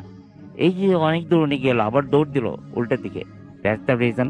এবং তারপরে ওই লোকজনের কয়েকজন ধরাধরি করে আমার গাড়িটা ঠেলে একটু রাস্তার বাঁ দিকে নিয়ে গেল কর্নারে। দেন অনেকক্ষণ বসছিলাম নেক্সট 6টার দিকে, উপরে একটা গ্যারেজ থেকে অনেক কষ্ট করে লোকজন এনে গাড়ি থেকে মোটামুটি একটু মানে যেত দাঁড় করানো হলো দাঁড় করানো হলো। তো আমি ওইটা নিয়ে মোটামুটি আর যেতে পারলাম না, মালিক কাছে ব্যাক টু দ্য প্যাভিলিয়ন, বাসায় চলে আসলাম। জি। এই আর কি। So that was Okay. my আমি এই দুটো ঘটনা আমি চেয়েছিলাম যে আপনি একসঙ্গেই বলবেন। এই দুটো ঘটনা তো কাউলার ঘটনা, কিন্তু হ্যাঁ। আপনার সাথে ছাতকেও ঘটনা ঘটেছিল। হ্যাঁ, সেই ঘটনাটা আমি আপনার কাছ থেকে একটু জানতে চাই, যে ঘটনাটা আপনার ছাতকে ঘটেছিল। that was তখন ছাতকে তো that was in 2007। আমি 2005 এ এক্সপেরিমেন্ট প্ল্যান্টে জয়েন করি। 2007 তো আমার একটা রুটিন ছিল, যেহেতু আমার ফ্যামিলি ঢাকা থাকতো, আমাদের প্ল্যান্টে কিন্তু একদিন ছুটি, অনলি ফ্রাইডে, আর এমনি ঢাকা অফিসে 2 দিন ছুটি। তো আমি করতাম কি, বৃহস্পতিবারে আমার অফিস শেষ করে রাতে বাড়তে উঠতাম, সকাল 4টার দিকে ঢাকা নামতাম, আবার ফ্রাইডে একটা লাইক 10 o'clock আমি এখান থেকে বাস উঠতাম, পরে স্যাটারডে ছাতকে নেমে আবার অফিস করতাম। হুম। তো ছাতকে পৌঁছাতে এখান থেকে যেহেতু রাত 10টা 10:30টায় লাস্ট বাস, এরপর আর বাস নেই, ছাতকে ডাইরেক্ট বাস। তো আমরা ওখানে গেলে আমরা যেখানে থাকতাম ছাতকে, ওটা ছিল প্ল্যান্টের পরে লাইক আরো 1.5 কিলোস, ওটাকে আমরা হাউজিং কমপ্লেক্স বলতাম। আমরা ইম্পর্টেড 48 মেম্বার্স, মানে 48 এমপ্লয়িজ আমরা কন্টিনিউয়াসলি ওখানে থাকতাম। ওটা করতে হলে আমাদের সুরবান নদীতে ক্রস করতে হতো। আমাদের ইঞ্জিন বোর্ড ছিল, বাট ইঞ্জিন বোর্ডগুলো 6টার আগে চলতো না, due to the safety reason. ওটা রাত 10টার সময় ক্লোজ হয়ে যেত, মানে আমাদের শিফট চলে আসতে ক্লোজ, তারপরে আবার সকাল 6টার সময় আবার স্টার্ট করতাম আমরা। তো ওটাও আমার আন্ডারে ছিল। তো আমি তো মানে being charge, I can violate the rule, এটা পলিসি, তাই না? তো আমাদের নদীর এপারে যারা আমরা এরকম ফ্রিকোয়েন্ট ঢাকা ট্রাভেল করতাম, নদীর এপারে একটা গেস্ট হাউস ছিল। তা আমরা ওই 2-3 ঘন্টা ওই গেস্ট হাউসে রেস্ট নিতাম। তো মে মাসে 2007 মে মাসে আমি এরকম একটা ইয়েতে এরকম যাই, শুক্রবার ঢাকা থেকে রওনা করি। তো রওনা করার রাত 2টার মতো আমরা সিলেটে পৌঁছে যাই, বিকজ ওয়েদার ওয়াজ কুল। কিন্তু সিলেট থেকে শুরু হয় আপনার অঝোর বৃষ্টি, এত আর ছাতকের অধিক যদি এমনিতে বৃষ্টি খুব বেশি হয়, অনেক বেশি হয়। তারপরে আমরা মোটামুটি 3:30টার মধ্যে ছাতকে পৌঁছে যাই। তো আমি যেহেতু একটা ফ্রিকোয়েন্ট ট্রাভেলার ছিলাম এবং প্রত্যেক সপ্তাহে আমি ঢাকা আসতাম, আমি একটা মফিজ নামে একটা রিক্সাওয়ালা ছিল, স্ট্যান্ড বাই থাকতো প্রত্যেক শনিবারে। ওকে আমি একটা মোটা একটা হ্যান্ডসাম অ্যামাউন্ট দিতাম, যেটা নাকি ইউজুয়াল রেন্ট হচ্ছে অনেক বেশি। আচ্ছা। তো আমার জন্যই ওয়েট করতো। তা আমি কি অফিসকে পেলাম ওখানে, সে 3:30 বাজে। আমি ওকে ডেকে তারপর বললাম, এখন আমাদের ছাতক বাস স্ট্যান্ড থেকে আমার গেস্ট হাউসে যেতে 2টা ওয়ে আছে। একটাকে আমরা বলতাম যে পোস্ট অফিস লাইন, ওখান থেকে যেতে পারি ইউজুয়াল রোড। আর একটা ছিল যদি ওইটা কোনো কারণে বন্ধ থাকে, তাহলে আমরা বাজার ঘুরে শ্মশানের পাশ দিয়ে যেতাম। তো ওই দিনকে তো অফিসে ডাক দিয়ে আমি রিক্সা উঠলাম, তখন অজোর বৃষ্টি হচ্ছে। তো অফিস করলো পোস্ট অফিসের থেকে না গিয়ে ডান দিক দিয়ে এই বাজারের মধ্যে। আমাকে কিরম অফিস এদিক দিয়ে, কাল না স্যার এত বৃষ্টি হয়েছে, ওখানে কালভার্ট ছিল, কালভার্টে ডুবে গেছে, তো ওটা রাস্তাটা পুরাই ডুবা। আমি বললাম ওকে ফাইন। যাওয়ার সময় দেখি শ্মশানের মধ্যে আগুন জ্বলে। তা বলে এত বৃষ্টির মধ্যে কেমনে আগুন জ্বলে অফিস? বলে স্যার সন্ধ্যা পর একটা পোড়াইছে ওখানে, তো ওই যে ওদের কি একটা রিচুয়াল আছে, জন্য 3 দিয়ে ঢাকা আগুনটা যেন না নিভে। আচ্ছা। ও হোয়াটএভার। আমি লাইক ওখান থেকে 4টা বাজতে 5 মিনিট বাকি 10 মিনিট বাকি আমি গেস্ট হাউসে পৌঁছে গেছি। পৌঁছে 101 নম্বর রুমে সিকিউরিটি চিনে, সিকিউরিটি খুলে দিল রুম। আমি একটু ফ্রেশ হয়ে তারপরে মাথা টাথা মুছে ড্রেস চেঞ্জ করে আমি বাথরুমের লাইটটা অন করে একটু, মানে আমি আবার লাইটের মধ্যে ঘুমাতে পারি, আমার একটু প্রবলেম হয়। তো একটু যেন লাইট আসে এতে করে, আর সারা রাতে জানি তো বিছনায় ঘুরলাম, এসিতে অন করে দিয়ে বিছনায় শুলাম, সাথে সাথে ঘুম। আমার মনে হয় রাসেল ভাই ইটস লাইক 10-15 মিনিট আমি ঘুমাইছি। এমনি আমার একটা অভ্যাস আছে, আমি ডান দিকে ফেসি সবসময়। তা নিলে আমার শ্বাস বন্ধ হয়ে যাচ্ছে, শ্বাস আমি করতে পারতেছি না, হাত পা নাড়াতে পারতেছি না। তো আমি মানে পুরোপুরি আমি পুরোপুরি জেগে গেছি, মানে পুরোপুরি কনসাস আর কি, আনকনসাস মোটেই না। আমি খুব চেষ্টা করতেছি কথা বলার জন্য, কোনো কথা আমার থেকে আসতেছে না। ওই যে আপনার বাথরুমের যে অল্পটুকু আলো, যে ঘরটা আলো হয়ে আছে, তা নিলে আমার পায়ের দিকে নজর গেছে, দেখি যে একজন দাঁড়ানো আমার পায়ের কাছে। ইটস লাইক হাইট হবে আপনার হার্ডলি 3 ফিট, কালো কুচকুচে বাচ্চা, বাচ্চাদের মতো তার মানে একদম। একদম মানে কুচকুচে কালো, 3 থেকে 3.5 ফিট লম্বা, কোনো ইয়ে নাই তার মধ্যে, কোনো মানে এক্সপ্রেশন নেই আর কি, নর্মাল। কিন্তু যে হাতটা, বাঁ হাতটা আমার পায়ের উপরে যায়, এবং দ্যাটস দ্য রিজন আমি আমার পুরো কোনো বডি আমি মানে নাড়াতে পারতেছি না, না নাড়াতে পারছি না, আমার মানে শ্বাস করতে পারতেছি না। আমার তো মনে হচ্ছে যে আমার শ্বাসটা সব বন্ধ হয়েছে। তো আমার তখন আমি সুরাতুল ইখলাস পড়া শুরু করলাম। আমার ওই একটাই, আমি একবার হুজুরে বলে দিয়েছিলাম আমাকে পড়তে, আমি ওইটা ছাড়া আমার এখন কোনো কারণে এইটাই আমার মনে আসে। তো আমি পড়া শুরু করছি, 1 বার 2 বার পড়ছি, 3 বার পড়তে হয়, সব কিছু ফাইন, এভরিথিং ওকে। আমি উঠলাম, বিছানা দিয়ে উঠলাম, উঠে বাথরুমটা বন্ধ করে দিয়ে রুম লাইটটা জ্বালাই দিলাম, জ্বালা আবার শুয়েছি। এবার আমি করলাম কি, ডান দিকে না ফিরে লম্বা লম্বি শুয়ে বাঁ হাতটা চোখের উপরে দিয়ে রাখছি, যেন মানে লাইটটা আরো করার জন্য। আগা দিয়ে শুয়েছি, এবং আমার মনে হয় যে তখনই ঘুমায় পড়লাম। আবার 10-15 মিনিট মনে হয় আবার সেম অবস্থা। এখন আমি যে আমরা হাতটা যে নাড়াবো, হাতটা যে সরাবো, আমি হাতটা সরাতে পারতেছি না। আমি অল্প অল্প তাকায় যা দেখলাম, দেখছি আমার হাতগুলো ইটস লাইক ইলেকট্রিক্যাল থাম, ইলেকট্রিক্যাল যে পিলার গুলো আছে এরকম মোটা একটা হাত। আমি কিভাবে সরাবো? মানে এত মোটা হয়ে গেছে। এত মোটা আমার হাত লাগতেছে, আমার কাছে যে এত মোটা এবং এত ওয়েট, আমি সরাতে পারছি না হাতটা, ওজন অনেক বেশি এবং মনে হয়। ওজন অনেক বেশি, এবং আমি কোনোদিন ফিরতেও পারতেন। তো আমি আবার পায়ের দিকে তাকাই, দেখে ওই লোকটা দাঁড়ায় আছে ঠিকই, লোকটা বলবো না, মানে কোনো কিছুর সাথে তার আমি আই ক্যান সে যে এটা এরকম দেখতে, ওরকম দেখতে। ইটস লাইক একটা আকৃতি ইটস হিউম্যান আকৃতি, মানে কারো Shape একটা। Shape, right. তো তখন আমি কি করব, আমি আবার সূরাতুল ইখলাস পড়া শুরু, এবার পুরোপুরি 2 বার পড়লাম, 3 বার পুরোপুরি পড়লাম। তখন দেখলাম যে সব একদম এভরিথিং নর্মাল। তখন আমি নেমে থেকে উঠে ডাক দিলাম যে তুই একটা চেয়ার নিয়ে এখানে বস, আমার রুমের সামনে একটু ঘুমাই। এটা করতে করতে ফজরের আজান দিল। দেন তো আলহামদুলিল্লাহ ওযু করে নামাজ পড়লাম, নামাজ আদায় করে তারপরে এভরিথিং হলো। কিন্তু মানে এফেক্টটা যে হলো, আমি 8:30 আমাদের অফিস ছিল, যখন অফিসে গেলাম প্রচন্ড জ্বর, এবং 2টার সময় আমাকে প্ল্যান্ট ম্যানেজমেন্ট বাইরে ঢাকা পাঠালো, এবং আমি কন্টিনিউয়াসলি 7 দিন প্রচন্ড জ্বরে ভুগলাম। আমার ফ্যামিলি অনেক সাফার করেছে ওই সময়টায়, এবং 8 দিনের দিন আমি আবার প্ল্যান্টে জয়েন করলাম আর কি। That was my third story. Thank you so much আপনার ঘটনার জন্য। আপনাকে অনেক অনেক ধন্যবাদ, এবং আশা করছি আপনাদেরও ভালো লেগেছে। এবং আমি এবার কিছু মেসেজ পড়তে চাই। আমি দেখতে পাচ্ছি যে আমাদের এখানে অনেকেই আছেন। আমাদের সঙ্গে আছেন এই মুহূর্তে অজিত বাল্মীকি, এবং তিনি লিখেছেন আই লাভ ভূত এফএম আমাদের সঙ্গে। এছাড়াও আরো অনেকে আছেন, তানজিম আহমেদ তমাল আমাদের সঙ্গে আছেন, এবং আমাদের সঙ্গে আছে, এবং তিনি বলেছেন ইমেল করার জন্য কি বাংলা ইংলিশে লিখতে হয় না, আপনি যেভাবে এখানে কমেন্টটা লিখেছেন পুরোপুরি বাংলায়, সেভাবেও আপনি লিখতে পারেন। আপনার যেভাবে সুবিধা আপনি সেভাবে লিখবেন, বাংলাটা সবসময় প্রেফার। আমাদের সঙ্গে আছেন আরিফিন মাহমুদ সুজন, এবং আমাদের তিনি বরিশালের ঘটনাটা শুনেছেন, এবং আমাদের সাথে আছেন এমটি মামুন, এবং আমাদের সঙ্গে আছেন শামীম সালমান, সৌদি আরব থেকে তিনি শুনছেন পূর্তি অ্যাপ দিয়ে। শত ব্যস্ততার মাঝেও একটা এপিসোড মিস করি না। থ্যাংক ইউ সো মাচ আমাদের সঙ্গে থাকার জন্য। সাদমান শাহিব আমাদের সঙ্গে আছেন, ওয়েল লিসনিং ফ্রম সিসিআর। আমাদের সঙ্গে আছেন দেখতে হচ্ছে রেদওয়ান হৃদয়, নাইস স্টোরি। আমাদের সঙ্গে আছেন NH রাজ, ফার্স্ট স্টোরিটা অনেক ভালো হয়েছে সেটা তিনি জানিয়েছেন।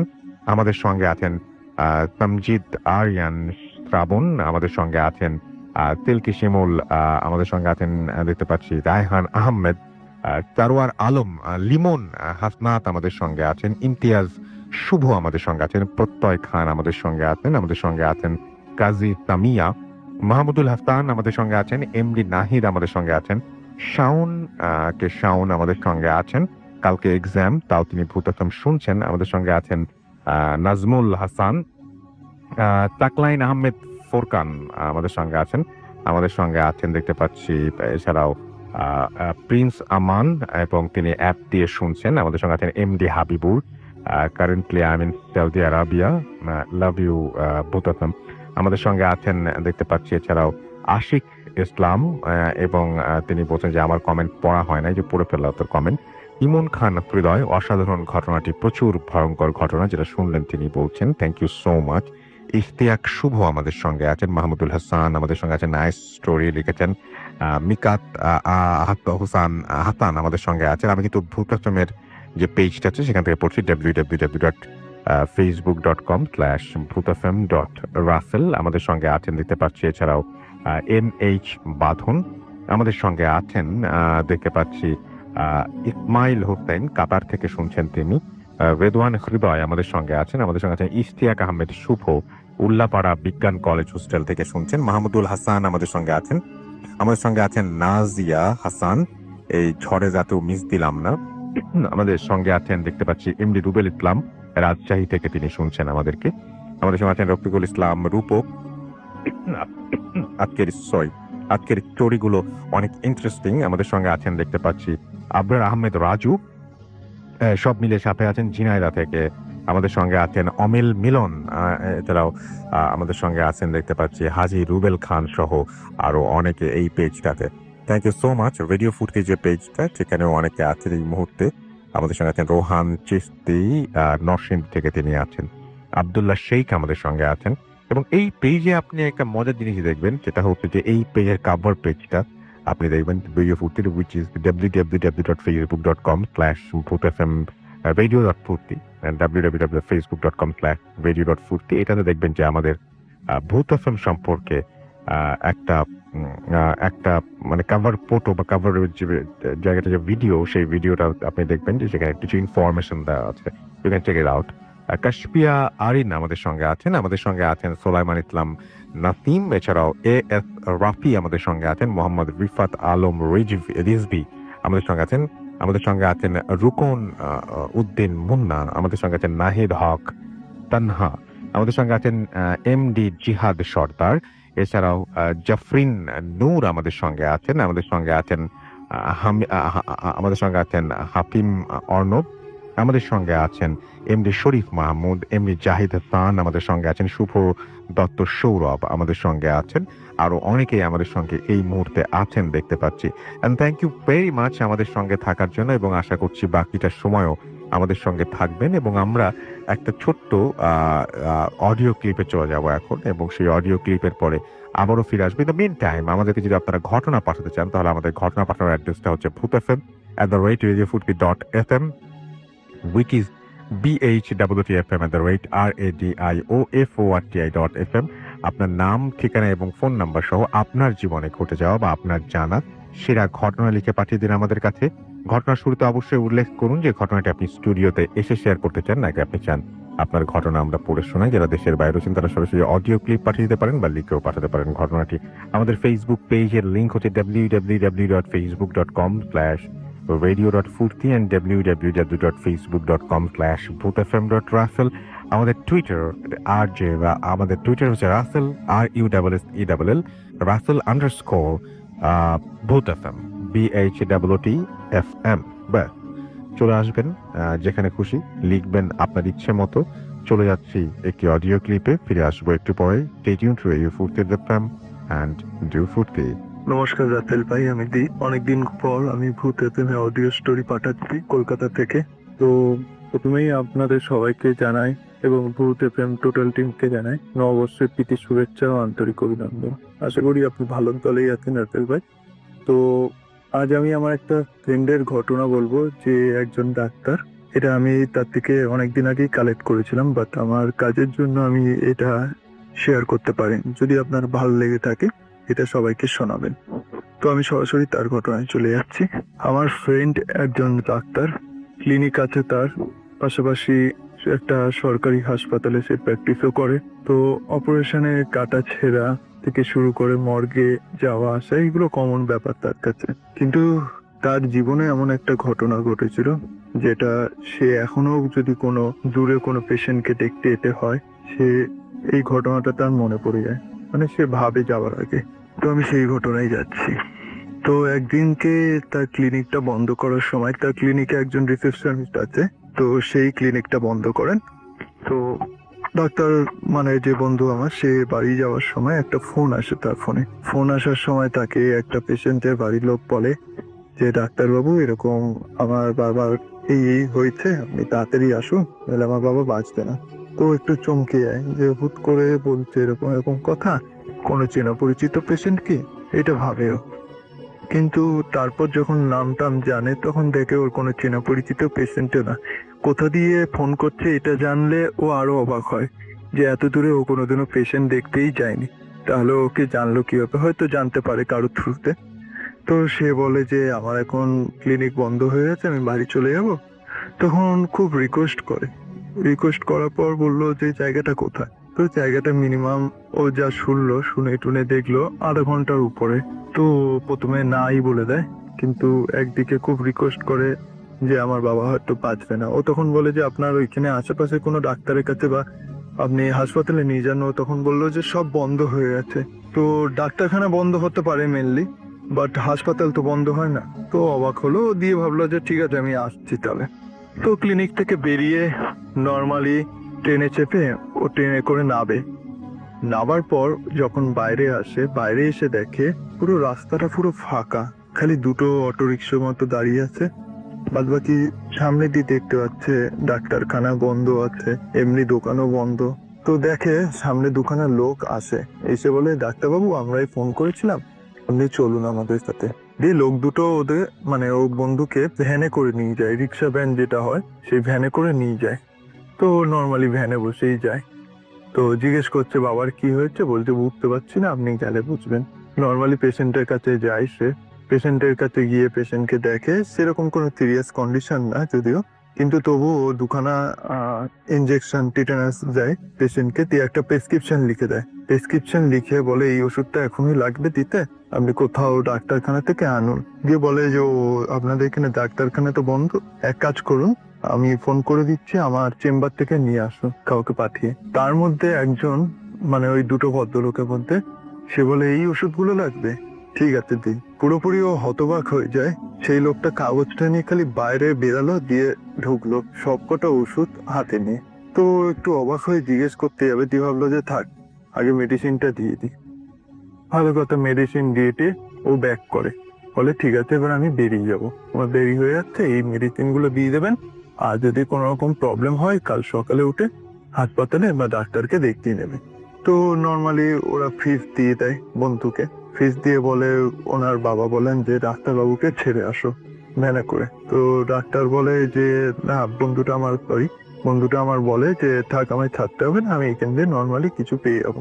তো ভালো মতো জানতো যে ও কিছুই পাবে না, কিন্তু ও মানে ভরসা করে উঠতে পারছিল না ওই দুই ভাইকে, এমনকি ওর বাবাকেও। তো নর্মালি বেরিয়ে যাওয়ার পর দেখে দূর দিয়ে একটা লোক আসছে ভ্যানে করে। নর্মালি ও ভ্যানটা দাঁড় করানোর পর সেই লোক বলে আগে কি হয়েছে বলো, বলছে আমাকে একটু স্টেশন অব্দি ছেড়ে দেবেন। তো সেই লোকটা একটুখানি মাথা চুলকে বলছে ঠিক আছে বসুন স্যার, কিন্তু আমার ভ্যানে তো একটা ডেড বডি আছে, আপনারাও ভয় পাবেন না তো, অসুবিধা নেই তো। ও নর্মালি বলে যে না ডেড বডি আছে তো কি হয়েছে, বলছে ও তখন ভ্যানওয়ালাটা বলে ও আপনি তো ডাক্তার স্যার, আমি ভুলেই গেছিলাম। ও আরো অবাক হয়ে যায়, ও ভ্যানওয়ালাকে জিজ্ঞেস করে যে তুমি কি করে জানলে আমি ডাক্তার, বিকজ তোর গলায় কোনো স্টেথোস্কোপ এইসবও ছিল না। তো ভ্যানওয়ালা হেসে ভ্যান চালাতে শুরু করে। তো একটা পর্যায়ে ও ভ্যানওয়ালাকে জিজ্ঞেস করে তোমাদের গ্রামে এরকম ফাঁকা কেন, এত কোনো কিছু দোকান সব বন্ধ হ্যান ত্যান এরকম কেন। তখন বলে আপনি বুঝে যাবেন ঠিক যে স্টেশনের কাছে এসেই লোকটা এবার বলছে পিছন দিয়ে ও শুনতে পাচ্ছে কেউ চিল্লাচ্ছে ওই ওই দাঁড়া এরকম সামথিং। তো ভ্যানওয়ালাকে বলছে এই দাঁড়াও কেউ কারা আসছে মনে হচ্ছে। তখন ভ্যানওয়ালা বলে ও কিছু না। তখন বন্ধুটা বলছে না না তুমি দাঁড়াও দিয়ে ও নেমে যায় এক প্রকার বন্ধুটা। তখন ভ্যানওয়ালা ভ্যানটা স্টপ করে, ও যখন পেছন ঘুরে দেখে ভ্যানওয়ালা নেই, কিন্তু ও এসে গেছে স্টেশনের সামনে। এমন সময় 2-4টে লোক আসে, এসে বন্ধুটাকে ধরে বলে আপনার তো সাহস কম না, আপনি এরকম আমার বাবার লাশটাকে এইভাবে করে ভ্যানে নিয়ে চলে যাচ্ছেন চুরি করে, আপনি কে, আপনাকে পুলিশে দেবো হ্যান ত্যান। ও পুরোপুরি আঘাত থেকে পড়ে। ও তখন ডাইরেক্ট নিজের বিবরণ দেয় যে আমি অমুক, কিন্তু বিবরণ দেওয়ার সময় ও পুরোপুরি প্রায় বলতে গেলে সেন্সলেস হয়ে পড়ে, এরকম অবস্থা। ও যে লোকগুলো সামনে ছিল তার মধ্যে দুজন লোককে দেখে, যে পেশেন্ট দুখানার যে বাড়ির ছেলে দুইজন ওকে পিক করতে এসেছিল, তাদের দুজনকে দিয়ে বলে আমি তো আপনার বাড়িতে গিয়ে আপনার বাবাকে দেখিয়ে এলাম, আপনি আবার আমাকে চোর বলছেন। ওই লোক দুটো মানে যারা এসেছিল চারজনের মধ্যে ওই দুটো লোক ওর দিকে তাকিয়ে থাকে, বলে আমার বাবাকে দেখে এলেন, এটা কার লাশ? যখন লাশটার মানে ইয়েটা তোলে, পর্দাটা এই সরি কাপড়টা তোলে, তখন দেখছে ও যেই পেশেন্টকে দেখেছিল তার লাশ ওটা। সঙ্গে সঙ্গে ও ওইখানে অজ্ঞান হয়ে পড়ে। এটাও অনেকে মানতে চায় না যে ডাক্তার যারা ভূতে বিশ্বাস করে না বা প্যারানর্মাল অ্যাক্টিভিটি তাদের সাথে হতে পারে না। ও আমাকে নিজে বলেছে যে ও নিজেও বিশ্বাস করতো না এইসবে, বাট এরকম একটা অ্যাক্টিভিটিস হওয়াতে সত্যি টেন্সলেস হয়ে পড়ে। ওই পরাপর স্টেশনে ওইখানে স্টেশন মাস্টার যে আছে তার রুমেই ওকে নিয়ে যাওয়া হয়, সব লোক ওকে গোল হয়ে ঘিরে ধরেছিল।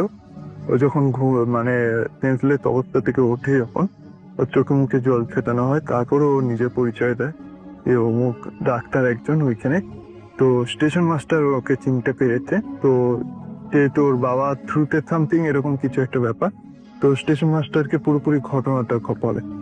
তখন সবাই অবাক হয়ে যায় যে কিভাবে এটা পসিবল, এমনকি ওদের যে লোকগুলো ছিল তাদের বাড়ির পুরো মানে বাড়িটা কোন জায়গায়, কি বৃত্তান্ত সবকিছু এভরিথিং বলে দেয়। তো এরকম একটা ঘটনা ঘটেছিল। ঘটার পর ও ঠিক করে যে দুটো পেশেন্ট হলেও হয়তো কাউকে সাথে নেবে, কিংবা উইদাউট এনি ইনফরমেশন ওইভাবে যাবে না। তো এই ঘটনাটাও আমার কাছে শেয়ার করেছিল। আমি জানি না এটা কার কার ভয় লেগেছে, বাট আমার মনে হলো আমি তাই পাঠালাম। যদি ভালো লাগে রাতেল ভাই তাহলে শোনাবেন।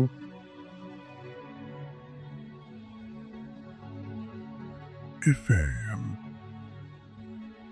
then live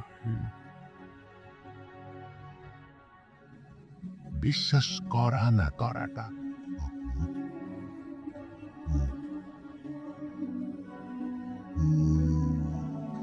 ইয়ে, বিশ্বাস করা বা না করাটা আপনার ব্যাপার। কিন্তু এই যে পুত্রের FM বইতে সময় রাত 1টা, এবং আশা করছি আমাদের যে ঘটনাগুলো এগুলো আপনাদের ভালো লাগছে। এবং এছাড়াও আমাদের আরো একটা অডিও ক্লিপ রয়েছে। হাফেজ মাইনুদ্দিন ভাই আমাদের সঙ্গে আছেন এবং আমাদের সঙ্গে আছে আরো একটা ইমেইল, সেই ইমেইলটা আমি পড়ে শোনাবো। এবং আমাদের সঙ্গে আরো বেশ কিছু গেস্ট রয়েছেন যাদের ঘটনা শেয়ার করবেন। খুব ছোট্ট করে আমরা আমাদের আচ্ছা ওনার ঘটনাটা আগে শুনে ফেলি। প্রথম যে অতিথি তার ঘটনা খুব ছোট্ট করে শুনে ফেলবো, এবং তারপরে আমরা আসবো হাফেজ মাইনুদ্দিন ভাইয়ের কাছে। এবং হাফেজ মাইনুদ্দিন ভাইয়ের কাছে আসার আগে আপনাদের যদি কোনো কোয়েশ্চেন থাকে সেই কোয়েশ্চেনগুলো আমাদের করতে পারেন, আমরা তার কাছে সেটা জিজ্ঞেস করে নিতে পারি। চলে যাচ্ছি আমাদের দ্বিতীয় অতিথির কাছে। আপনার ঘটনাটা খুব ছোট্ট করে একটু বলবেন। থ্যাংক ইউ রাসেল ভাই। তো আমার দ্বিতীয় ঘটনাটা হচ্ছে ভাইয়া, আমরা যখন 4th সেমিস্টারে পড়তাম টেক্সটাইলে, তো আমার একটা ফ্রেন্ড আমার ডিপার্টমেন্টই, তো ওর একটা ওর বোনের বিয়েতে আমার ইনভাইট করছে। তো আমাদের তখন এক্সাম শেষ, সেমিস্টার ফাইনাল শেষ। তো ওর বোনের বিয়েতে আমরা গেছি। তো যখন বন্ধ ছিল, তো আমরা 4টা-5টা ক্লোজ ফ্রেন্ড যারা ছিলাম তারাই গেছি। তো যাওয়ার পরে সাধারণত বিয়ের পরের দিন আন্টির প্রচন্ড মন খারাপ ছিল, তো আন্টি আসতে দিতে চাইছিল না আমাদেরকে। তো আন্টি রিকোয়েস্টে ওই দিন থাকি আমরা ওদের বাসায়। তো ওদের বাসায় থাকার পরে ওই যে ফ্রেন্ডটার বাসায় গিয়ে ওর নাম ছিল অ্যালেন। তো ওইটা বরিশালেরই কোনো একটা জায়গায় সম্ভবত, কারণ আমি নামটা বলতে চাচ্ছি না জায়গাটার। তো ওইখানে আমরা থাকি। তো চিন্তা করলাম অনেকদিন পর অনেকগুলো ফ্রেন্ড একসাথে, তো আমরা কিছু একটা মজা টজা করি। তো আমরা চিন্তা করলাম কি আজকে একটা বারবিকিউ পার্টি দিব। তো সাধারণত আয়োজন করা হয়েছে বারবিকিউ পার্টি। তো সন্ধ্যার পরে এটা করার পরে তো এইটা পার্টিটা করতে করতে আমাদের প্রায় 12টা বেজে গেছে।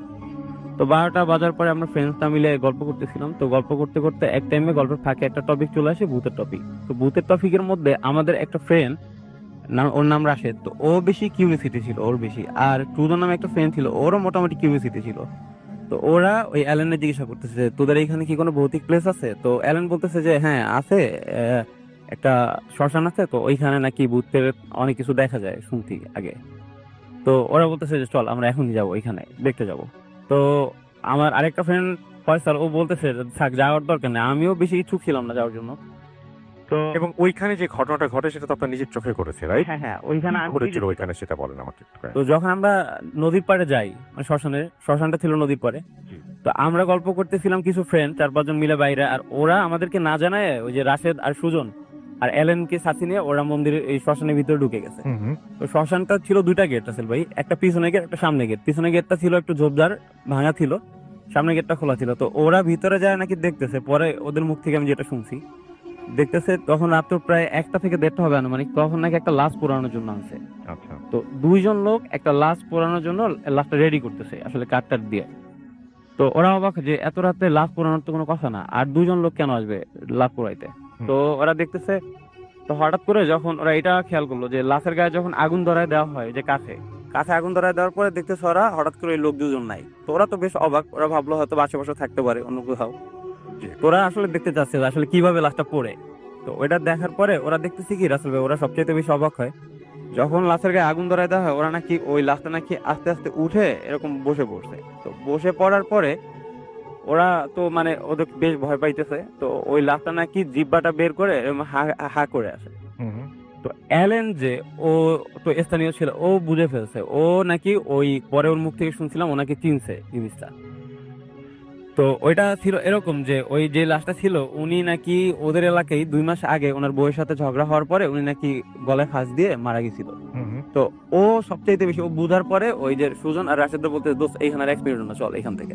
তো আল্লাহর নাম নিতে ছিল ওরা। তো মানে এমন অবস্থা হইতেছিল ওরা সামনে গেট দিয়ে না বের হয়ে ওরা নাকি পিছনে গেটে দৌড় দিছিল।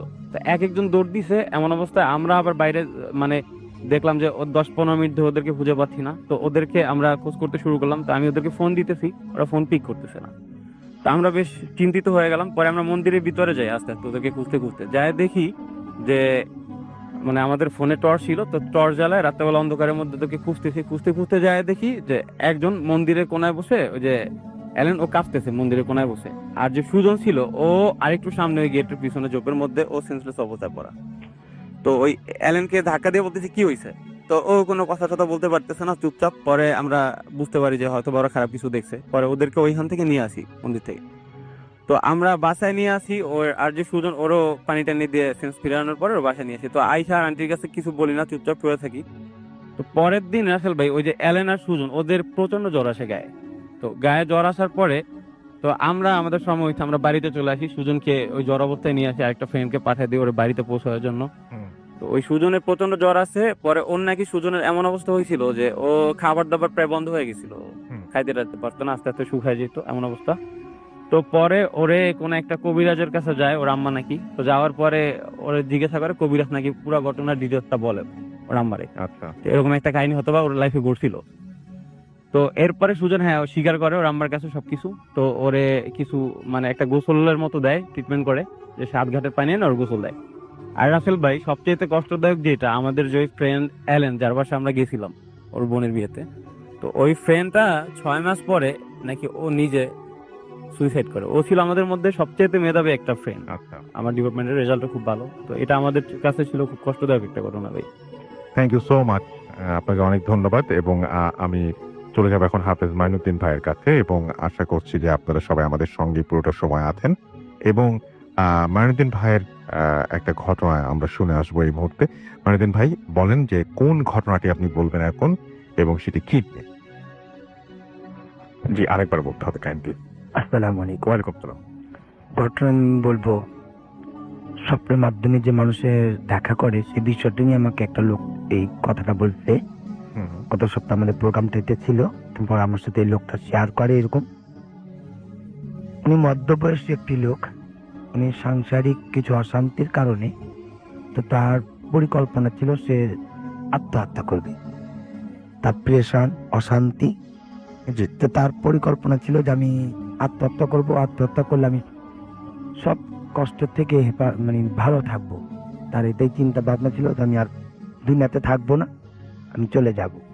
তো এই পরিকল্পনা অনেকদিন ধরে তার নাকি ছিল। সে একদিন গাজীপুরও ঘুরে আসতে যে কিভাবে সে আত্মহত্যা করতে পারে।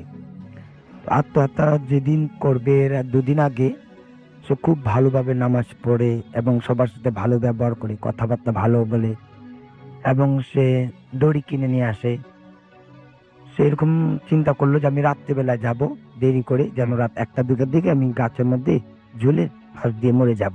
আচ্ছা তো সেই কথা মতো সে এইরকম রাত্রেবেলা সে গাজীপুরে রওনা দেয় ঢাকা থেকে। তো যেখানে গেছে গাজীপুর, উনি আবার ধূমপান করতো। তো সেই বনটার ভিতরে, বাগানটার ভিতরে গিয়ে বসে খুব চিন্তা করতেছে যে করবে কি করবে না সে, এবং খুব টেনশনে ধূমপান করতেই ছিল। ওই সময় মুহূর্তে একটি পাগল তার কাছে আসে, একেবারে খুব পাগল। ওনার কাছ থেকে সে সিগারেটটা হাতে নিয়ে সেই পাগলটা টান দিয়ে শুরু করে, মানে ধূমপান করে। ওনার হাতে যে দড়িটা ছিল সে পাগলটা দেখে, এবং সে পাগলটা তার কাছ থেকে দড়িটা কেড়ে নিয়ে সে গাছের মধ্যে ঝুলিয়ে সে পাগল নিজেই আত্মহত্যা করে। আচ্ছা। এই আত্মহত্যা করার সময় তার চেহারাটা বিভৎস হয়ে যায়, এবং সেই ব্যক্তি আমাকে বলল যে যখন ওই পাগলটা আমার চোখের সামনে এই কাজটা করলো, আমি এমন ভাবে ভয় পেলাম যে ওকে বাঁচাবো না কি করবো সেটা আমি জানিনি, আমি ছুটে পালালাম। আচ্ছা। এমন ছুটে পালালাম, সেই থেকে এখনো ঘুমের মধ্যে বললো যে রাত্রে ঘুমাবো বা দিনেই ঘুমাই, সেই পাগলটা আমাকে ডাকতে থাকে যে আসো আমার কাছে এবং তুমি ফাঁসি দাও। সে এখনো বললো যে আমি যে দিনের বেলাও ঘুমাতে সময় ওই পাগলটাকে দেখতে পাই, রাত্রে বেলা ঘুমাইলেও আমি সেই পাগলটাকে দেখতে পাই। আমাকে ঘুমের মধ্যে শুধু বলে আসো আমার কাছে, তুমি এসে ফাঁসি দাও। আচ্ছা। তো এই পর্যন্ত তার এগুলো চলতেছিল। সে ডাক্তারের পরামর্শ নিয়েছিল, তাকে ঘুমের ওষুধ দেওয়া হয়। উনি বললো ঘুমের ওষুধ খাওয়ার পরেও উনি দীর্ঘ সময় এই পাগলটাকেই দেখে। অর্থাৎ সে পাগলটাকে কখনো দেখে নেই, সে পাগলটাকে চেনে না। সেদিন সেই গাজীপুর যাওয়াতে তার কাছে একটু সামান্য বসলো, এবং সেই উনি নিজে আত্মহত্যা করবে, কিন্তু সেখানে সেই পাগলটা যে আত্মহত্যা দেখালো, এখন সেটাও বললো যে পাগলটা কি সত্যিকার আত্মহত্যা করেছে না আল্লাহ আমাকে সাহায্য করেছে যে ভয় দেখে এখান থেকে পালানোর জন্য, সেটা আমি জানি না। আচ্ছা। এটা আমার ছিল ভাইয়া ঘটনা। Thank you so much, thank you so much. আমি দেখি একটু আমাদের কিছু মেসেজ টেসেজ যেগুলো আছে সেগুলো পড়ে আসি এবং দেখি যে কেউ কোনো কিছু আপনার কাছে জানতে চাচ্ছেন কিনা এবং অন্য কোনো বিষয়ে আমরা কথা বলতে পারি কিনা। যাই হোক, আমাদের আরো একবার জানিয়ে দিই যে আমাদের আপনারা ইমেইল করতে চান, আমাদের ইমেইল অ্যাড্রেস হচ্ছে bhutfm@radio40.fm, which is BHWTFM@radio40.fm। আপনার নাম, ঠিকানা এবং ফোন নাম্বার সহ আপনার জীবনে ঘটে যাওয়া বা আপনার জানা সেরা ঘটনা লিখে পাঠিয়ে দিন আমাদের কাছে। ঘটনার শুরুতে অবশ্যই উল্লেখ করুন যে ঘটনাটা আপনি স্টুডিওতে এসে শেয়ার করতে চান, নাকি আপনি চান আপনার ঘটনা আমরা পড়ে শোনাই। যারা দেশের বাইরে রয়েছেন তারা সরাসরি অডিও ক্লিপ পাঠাতে পারেন বা লিখেও পাঠাতে পারেন আপনার ঘটনাটি। আমাদের ফেসবুক পেজের অ্যাড্রেস হচ্ছে www.facebook.com/radio.foodken, www.facebook.com/bhutfm.akhir, এই দুটো লিঙ্ক। এবং আমাদের সঙ্গে আপনি টুইটারে যোগাযোগ থাকতে পারেন কানেক্টেড। আমাদের টুইটারে টুইটারে আপনার খুব সহজেই আপনি খুঁজে পাবেন, সেটা হচ্ছে Ratul_Bhut FM। আমি দেখি যে টুইটারে অনেকেই লিখছেন এখনো পর্যন্ত। বিশাল বৈরাগী রাজবীর আমাদের সঙ্গে আছেন গোপালগঞ্জ কলিগ্রাম থেকে, তিনি অ্যাপ দিয়ে শুনছেন। সাদিকুর রহমান তানজিম দিয়ে তিনি বলছেন যে হাফেজ মাইনুদ্দিন ভাইয়ের সব ঘটনা সবসময় খুব সুন্দর হয়, আজকের ঘটনা অনেক সুন্দর লাগছে। পারভেজ আশুগঞ্জ থেকে আমাদের সঙ্গে আছেন দেখতে পাচ্ছি তানজিম আহমেদ তমাল।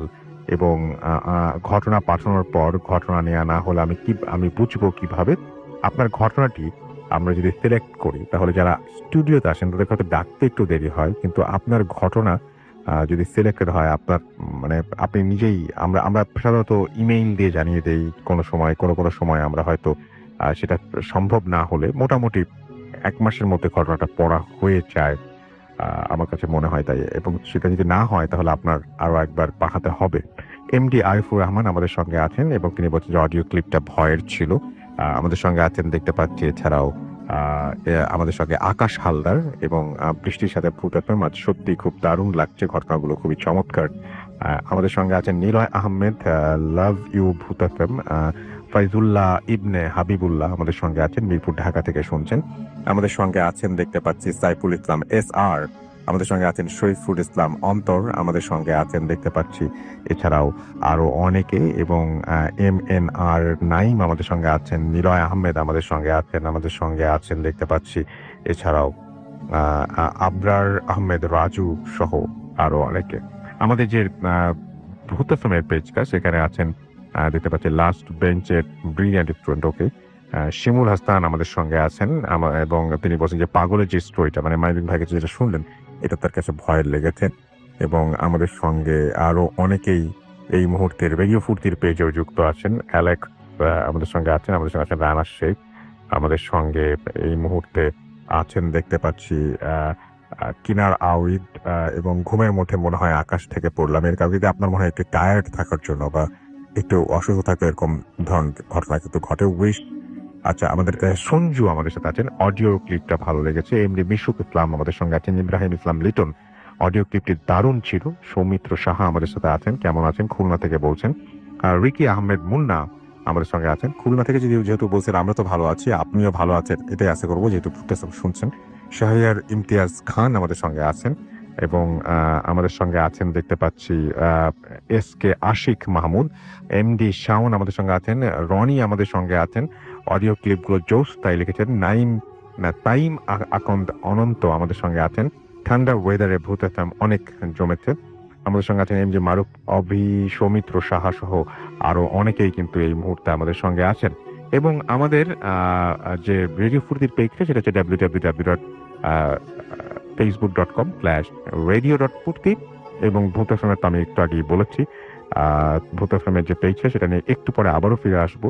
শুধু একটু বলি যে এমডি হাবিবুর আমি দেখতে পাচ্ছি কারেন্টলি সৌদি আরবে, আচ্ছা তিনি আমাদের সঙ্গে আছেন। আচ্ছা ওকে, আমরা চলে যাব আমাদের পরবর্তী ঘটনায়, এবং এটি একটি ইমেইল, এবং সেই ইমেইলটা আমি পড়ে ফেলতে চাই, এবং আশা করছি যে এই ইমেইলটাও আপনার আগের ইমেইলের মতো আশা করছি ভালো লাগবে। দেখা যাক। হ্যালো রাসেল ভাই, আশা করি আপনি ভালোই আছেন, কারণ আপনি সবসময় ভালোর দলেই থাকেন। সঙ্গত কারণে আমার নাম, ঠিকানা এবং কলেজের নাম প্রকাশ না করার জন্য আমি আপনার কাছে অনুরোধ জানাচ্ছি। আমি রিমা ব্যানার্জি, আমি কলকাতার সল্ট লেক এরিয়াতে থাকি। আচ্ছা আচ্ছা আচ্ছা, তিনি বলছেন ঠিকানা, আচ্ছা আমি কিছু প্রকাশ করছি না তাহলে। আচ্ছা, তিনি বলছেন যে আমার পাঠানো তার দ্বিতীয় ঘটনা। আমার পাঠানো ফার্স্ট ঘটনাটি আপনি গত 16 নভেম্বর 2018 শোতে প্রথমেই পড়ে শুনিয়েছিলেন, এবং এতখানি সময় তফাতে দ্বিতীয় ঘটনাটি শেয়ার করার জন্য আমি ক্ষমা চাইছি। আমার পক্ষে স্টুডিওতে গিয়ে ঘটনা শেয়ার করা সম্ভব নয়, তাই মেইল করে পাঠালাম। ঘটনাটি ঘটেছিল আমার এক ফ্রেন্ডের সাথে। সঙ্গত কারণে আমি ওর নাম প্রকাশ না করার অনুরোধ জানাচ্ছি, আমি প্রকাশ করলাম না। ঘটনাটি ও যেভাবে বলছে আমি সেভাবে লিখেছি। ঘটনাটি ঘটেছিল 2010 সালে। আমি তখন ক্লাস 6-এ পড়ি। অন্যান্যদের মতো পুতুল খেলতে আমিও ভালোবাসতাম, এখনো ভালোবাসি। তবে যে ঘটনা আমার সাথে ঘটেছিল তারপর থেকে পুতুল খেলার প্রতি ভাল লাগার সাথে সাথে ভয়টাও মনে থেকে গেছে। ঘটনায় আসা যায়। একদিন বিকেলে আমি স্কুল থেকে বাড়ি ফিরে দেখলাম ঘরে খাটের ওপর একটা নতুন পুতুল রাখা আছে। আমরা অনেকে এই ধরনের পুতুল দেখেছি, যেগুলো কিনা শুইয়ে দিলে চোখ দুটো বন্ধ হয়ে যায়, আর দাঁড় করিয়ে রাখলে চোখ দুটো খুলে যায়। ওই পুতুলটাও সেই ধরনের ছিল, এবং নতুন পুতুল দেখে আমি তো বেজায় খুশি। দৌড়ে মাকে গিয়ে জিজ্ঞেস করলাম কে দিয়েছে এই পুতুলটা। এখন তো জন্মদিনও না। মা বললেন তোর মেজো পিসি ওটা এনেছে। কথাটা শোনা মাত্রই আমি ছুটে মেজো পিসির ঘরে গেলাম পিসিকে থ্যাংক ইউ বলতে, আর সাথে এটাও জিজ্ঞেস করতে যে হঠাৎ তুই পুতুল আনলি যে, আমার তো জন্মদিনও না। পিসি বললেন আরে পুতুলটা আমি যেখানে কাজে যাই সেখানকার মালিক এনেছিল। ওনার বাড়িতে নাকি একজনের ছোট বাচ্চার জন্য ওনার স্ত্রী পুতুলটি কিনেছিলেন। ভেবেছিলেন মেয়ে হবে, কিন্তু ছেলে হওয়ায় পুতুলটি ওনার স্ত্রী অন্য কাউকে দিয়ে দিতে বলছেন, আর উনি নতুন পুতুল কিনেছেন ওই বাচ্চাটিকে দেওয়ার জন্য। তাই পুতুলটি আমাদের মধ্যে কে নিবে কিনা জিজ্ঞেস করে আমি তোর জন্য নিয়ে এসেছি। পুতুলটা আমার বেশ পছন্দ ছিল। সারাক্ষণ ওটা নিয়েই থাকতাম, ওটা নিয়েই খেলতাম। এমনকি ঘুমানোর সময়ও পুতুলটাকে বিছানায় এক পাশে রেখে ঘুমাতাম। এভাবেই 1-1.5 মাস কেটে যায়। হঠাৎ একদিন আমার মা লক্ষ্য করলেন যে পুতুলটার গা, হাত, পা, মুখে কেমন যেন ফেটে যাওয়ার দাগ। আমি স্কুল থেকে ফিরতেই মা জিজ্ঞেস করলো পুতুলটার কি অবস্থা করেছিস, এত নতুন পুতুল এইভাবে ফেটে গেল কিভাবে? আমিও দেখলাম পুতুলটার প্লাস্টিক বেশ ভালো কোয়ালিটির হওয়া সত্ত্বেও কেমন ফাটা দাগ সারা গায়ে। মা ভাবলেন যে হয়তো আমি পুতুলটা ছুঁড়ে মেরেছি খেলতে খেলতে, কিংবা হাত থেকে পড়ে গেছে, যত্ন নেই না তাই ফেটে গেছে। আমিও ভাবলাম দোষ হয়তো আমারই, তাই ওই বিষয়টা নিয়ে অতটা আর মাথা ঘামালাম না। কিন্তু কয়েক সপ্তাহ যেতে না যেতে ঘটলো একটা অদ্ভুত ঘটনা। বলে রাখা ভালো যে আমার ওই পুতুলটার পিঠের সুইচ ছিল যেটা কিনা প্রেস করলেই গান বাজতো। আমি আগেই বলেছি যে পুতুলটা আমার এতই পছন্দের ছিল যে আমি ওটাকে নিয়ে ঘুমাতাম। একদিন শনিবার, স্কুল সাধারণত ছুটি থাকায় আমি বাড়িতে ছিলাম, খেয়ে দিয়ে যথারীতি পুতুলটা নিয়ে মায়ের সাথে ঘুমাচ্ছি, মায়ের সাথে শুয়েছি ঘুমাবো বলে। হঠাৎ দুপুর ৩টা বাজতেই পুতুলের ভেতর থেকে গান বেজে উঠল। ঘুম ভেঙে গেল। এক প্রকার বিরক্ত হয়েই উঠে পুতুলটার সুইচটা অফ করে গান থামালাম। পরের দিন দুপুরবেলায় আবার ৩টায় বাজতেই পুতুলের ভেতর থেকে একে একাই অটোমেটিক্যালি গান বাজতে শুরু করে দিল, ঠিক আগের দিনের মতো। কিন্তু এবার আমার ঘুমের ব্যাঘাত ঘটায় মা বিরক্ত হয়ে উঠে পুতুলটার গান বন্ধ করে আলমারিতে ঢুকিয়ে রেখে দিলেন। আর আমায় বললেন, পুতুলটা নিয়ে আর ঘুমোতে হবে না। ঘুমের ঘরে পুতুলটার পিঠের সুইচটায় তোর হাত লেগে রোজ রোজ গান বেজে যাচ্ছে, আমার ঘুম ভেঙে যাচ্ছে। এবারও ব্যাপারটা কানে না নিয়ে দোষ ভেবেই মাথা থেকে ঝেড়ে ফেললাম। কিন্তু ঠিক তার পরদিনই ঘটল আবার এক অদ্ভুত ঘটনা। ওই দিনটা সোমবার হওয়ায় আমি স্কুলেই ছিলাম দুপুরে, বাড়িতে মা একাই ছিলেন। তাই সেদিন বাড়ি ফিরতেই মার মুখে শুনলাম যে পুতুলটা নাকি আলমারির ভেতরে থাকা সত্ত্বেও আগের দিনের মতো পাচ্ছিল নিজে। যে শুনে আমার কেমন যেন ভয় হতে লাগলো। আমার স্কুলে গরমের ছুটি পড়ে গেল, তাই বাড়িতেই দুপুরবেলা যখন ৩টা বাজতো পুতুলটা আলমারির ভেতর থেকে ভেসে আসা হালকা গান আমার কানে আসতো। ব্যাপারটা মা অতটা গুরুত্ব দিত না, কিন্তু আমি এই ঘটনাগুলোকে কেন জানি ইজিলি নিতে পারতাম না। ৫-৬ দিন পর যখন সকালবেলা মা ওনার এক স্টুডেন্টকে পড়াতে গেলেন, তখন আমি চুপি চুপি পুতুলটা নিয়ে আমাদের বাড়ি থেকে অদূরেই থাকা একটা পুকুরে ফেলে দিয়ে এলাম। তবে পুতুলটা নিয়ে খেলতে ভালো লাগার থেকেও ভয়টাই বেশি লাগা শুরু হয়েছিল। বাড়ি এসে মা পুতুলটার ব্যাপারে জিজ্ঞেস করায় আমি বললাম, বাইরে গিয়ে খেলতে খেলতে হারিয়ে ফেলেছি, অনেক খুঁজেছি কিন্তু পাইনি। অনেক মারও খেয়েছি, তবু সত্যি কথাটা বলিনি। সব থেকে আশ্চর্যের বিষয় এই ছিল যে পুতুলটা ফেলে দেওয়ার পর থেকেই আমার অস্বাভাবিকভাবে জ্বর হয় এবং সেটা টানা 3-4 দিন কন্টিনিউ করে, কিন্তু কোনো ওষুধেই সেই জ্বর কমছিল না। আমার মেজ পিসি ব্যাপারটা নোটিস করে আমার বাবাকে বললেন, যেই থেকে পুতুলটা হারিয়ে গেছে সেই থেকেই তো আমার জ্বর। বাবা এসব জিনিস না মানলেও পিসির কথা মতো কাছের এক মসজিদ থেকে পানি পড়া নিয়ে এসে খাওয়ালেন। এক রাতে জ্বর নেমে গেল। তা সত্ত্বেও আমার মা বাবার মধ্যে এটা কোনো প্যারানর্মাল ঘটনা এরকম কোনো কিছু তারা খুঁজে পাননি। কিন্তু পিসি ব্যাপারটা বুঝতে পেরে ওই লোকটার বাড়ি যায় পুতুলটার ব্যাপারে ওনার স্ত্রীকে জিজ্ঞাসাবাদ করতে। কিন্তু ওনার স্ত্রী কিংবা উনি দুজনেই কেউই সেই সময় বাড়ি না থাকায় ওনাদের সাথে পিসির কোনো কথা হয় না। কিন্তু বাড়িতে থাকা কাজের মেয়েটি থেকে আমার পিসি সমস্ত ঘটনা জানতে পারে। মেয়েটি বলে পুতুলটা নাকি কেনা হয়েছিল ওনার এক আত্মীয়র সন্তানের জন্য এবং সেটি কন্যা সন্তানই ছিল। বাচ্চাটি জন্মানোর পরই নাকি ওর জন্য পুতুলটি কিনে হসপিটালে রাখা হয়, কিন্তু দুর্ভাগ্যবশত জন্মানোর 2 দিন মধ্যেই নাকি শিশুটি একদিন দুপুর 3টার সময় কোনো এক অজানা অসুখে মারা যায় এবং সেই পুতুলটি আনা হয় পিসির কাজের ওখানে এবং পিসি না জেনেই পুতুলটা আমার জন্য বাড়ি নিয়ে আসে এবং তারপর থেকেই এই সমস্ত ঘটনা ঘটতে থাকে।